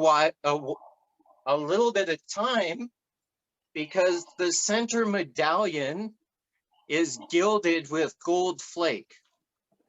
Then I have a dark black line on a flat surface there to frame in the gold gilding. And then at first I thought, why not on the outer parts where I have the black? I was thinking I was going to texture it or carve it or embellish it in some way. And then I wanted to color it black to tie into the black ring that frames in the golden gilded medallion in the center of the overall piece. But I was on a bit of a time crunch. I started this on Thursday night, pulled an all-nighter, and I had to deliver it Monday morning by 10 a.m.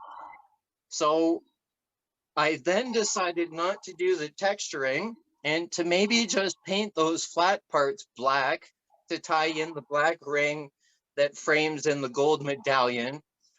And then I did the overall burl, a matte finish. So I only did maybe 2 or 3 coats of tung oil on the overall burl.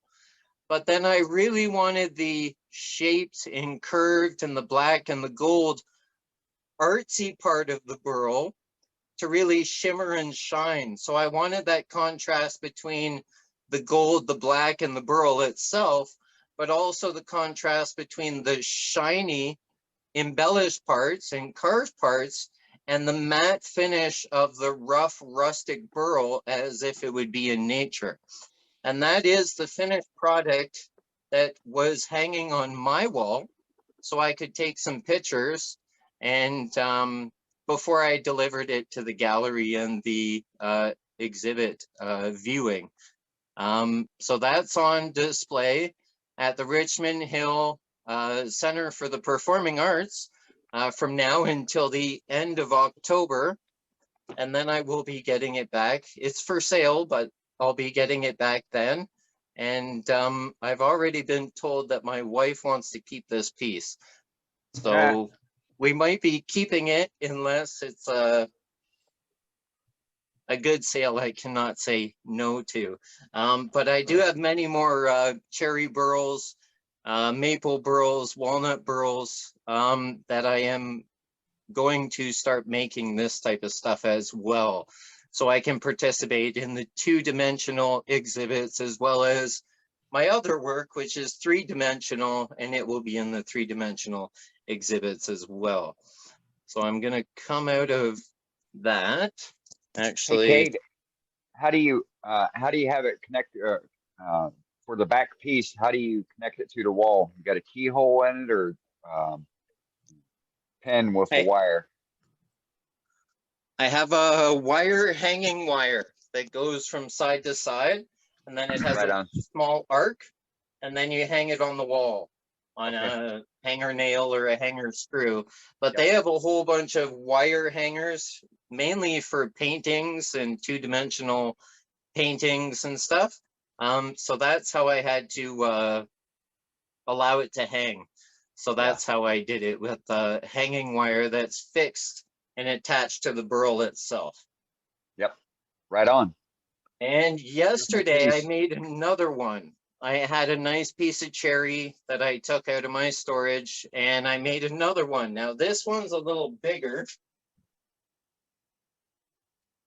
And I did something a little different. So here's the overall shape and size. It's about 2 inches and 1/8 thick. Here is the front face here. Wow. Now this is 24 karat gold impregnated paint. There was a lot of bug holes in this, so I wanted to keep the bug holes and keep the texture. So on this ring itself, I didn't fill the bug holes, but I just painted over top of the holes, almost like a gilding paste that you put on the high sides, or dry brushing, where you only accent the high sides of the piece. And that gold frames in the smaller medallion, which is within 2 beads, and then a cove and another cove. But then I did a V cut on the outside, and I also painted that with the 24 karat gold paint. And that will also hang on the wall the exact same way that the other one is. And the wood part and the gold is going to be shiny. The other parts of the burl are going to be matte finished. And that will also hang on the wall as a 2-dimensional art piece. Very nice. Cool. Hey, Kate, are you applying the paint after you've turned it? Yes. And how are you? Because I had to do all the shaping, the cutting and shaping to get off the really dark, burly bark type areas. Yeah, and are you using a brush? So pardon? Are you using a brush? Yes, I'm using a very fine brush because I want to keep all those corners crisp and sharp as they were when I carved them. Okay, great. Excellent. Thank you. And then one last thing I did today, just before the meeting and finished up during the meeting, was a self-defense stick for an order I have. Now I've done some before where you have one a little shaped that you can grip and you can bludgeon and poke, but the other one is for blocking and also for arm bars, arm locks, elbow locks, wrist locks, and also bludgeoning if you need to. So they come in a pair. You can also get them in 2 just stick type pieces. One is usually more pointed than the other for striking, and the other one is for blocking, but they can be used for both. And they're used for arm bars, elbow locks, wrist locks, hand locks, soft point, pressure points, and stuff like that. But I'm doing a fancy one today. So I have this piece of Brazilian cherry, and here is the piece itself. Okay. And the very center here, I gilded with gold flake. Okay. And with this piece, you would hold this like this. And then you can block and you can poke and bludgeon with either ends. or you could hold it here and bludgeon or whatever, but this is again, gold flake in the center. And the other one that I have on my lathe, I haven't quite shaped yet, is going to be shaped like this. So it can be used more for blocking arm bars, wrist locks, elbow locks, soft point pressure points. They can both be used for. And I haven't turned that piece yet, but it is on my lathe right here. And all that work is done with my favorite tool, the lovely shredded skew. I don't dread my Devil's skew. can opener. I made this. can opener I hear a lot from some people. Love my missed skew. my skew. We're a little bit in overtime tonight, Cade. So thank you. It's some beautiful work, folks. Cade Bolger also does pay-per-views and other demonstrations. And he's an old-time member for us, and he really helps out a lot. We're going to get him back to show you the skew. And when Cade shows you the skew, you're going to go, why can't I do that? Because, and he will show you how to read that tool. And if you can read that tool, you can go to work. Well, with that, folks, I said we're in overtime. That's it. We're going to pull a plug on this thing. I will see you here at the next meeting, Wednesday night, 6 o'clock. Do me a favor and invite a friend. And according to Donald out of Australia, save the chat. 3 little dots. Click on it, save the chat, be in your computer where you can get to it. And we will be back again next week. Until next time, as Sue Jilek says, stay safe. Good night, everybody. Good night. Good night, everyone. Good night, everybody. Until next week. Good night. Talk to you in a bit. Good night, Good night, everybody. Good night, everybody. Good night, Mary Ellen. Stay safe, everybody. Have a great week. Stay safe. That's it. Stay safe. Will. Amen. All right. Bye, y'all. See y'all next time. Better y'all. Have a great week. All moving. All right. Night all.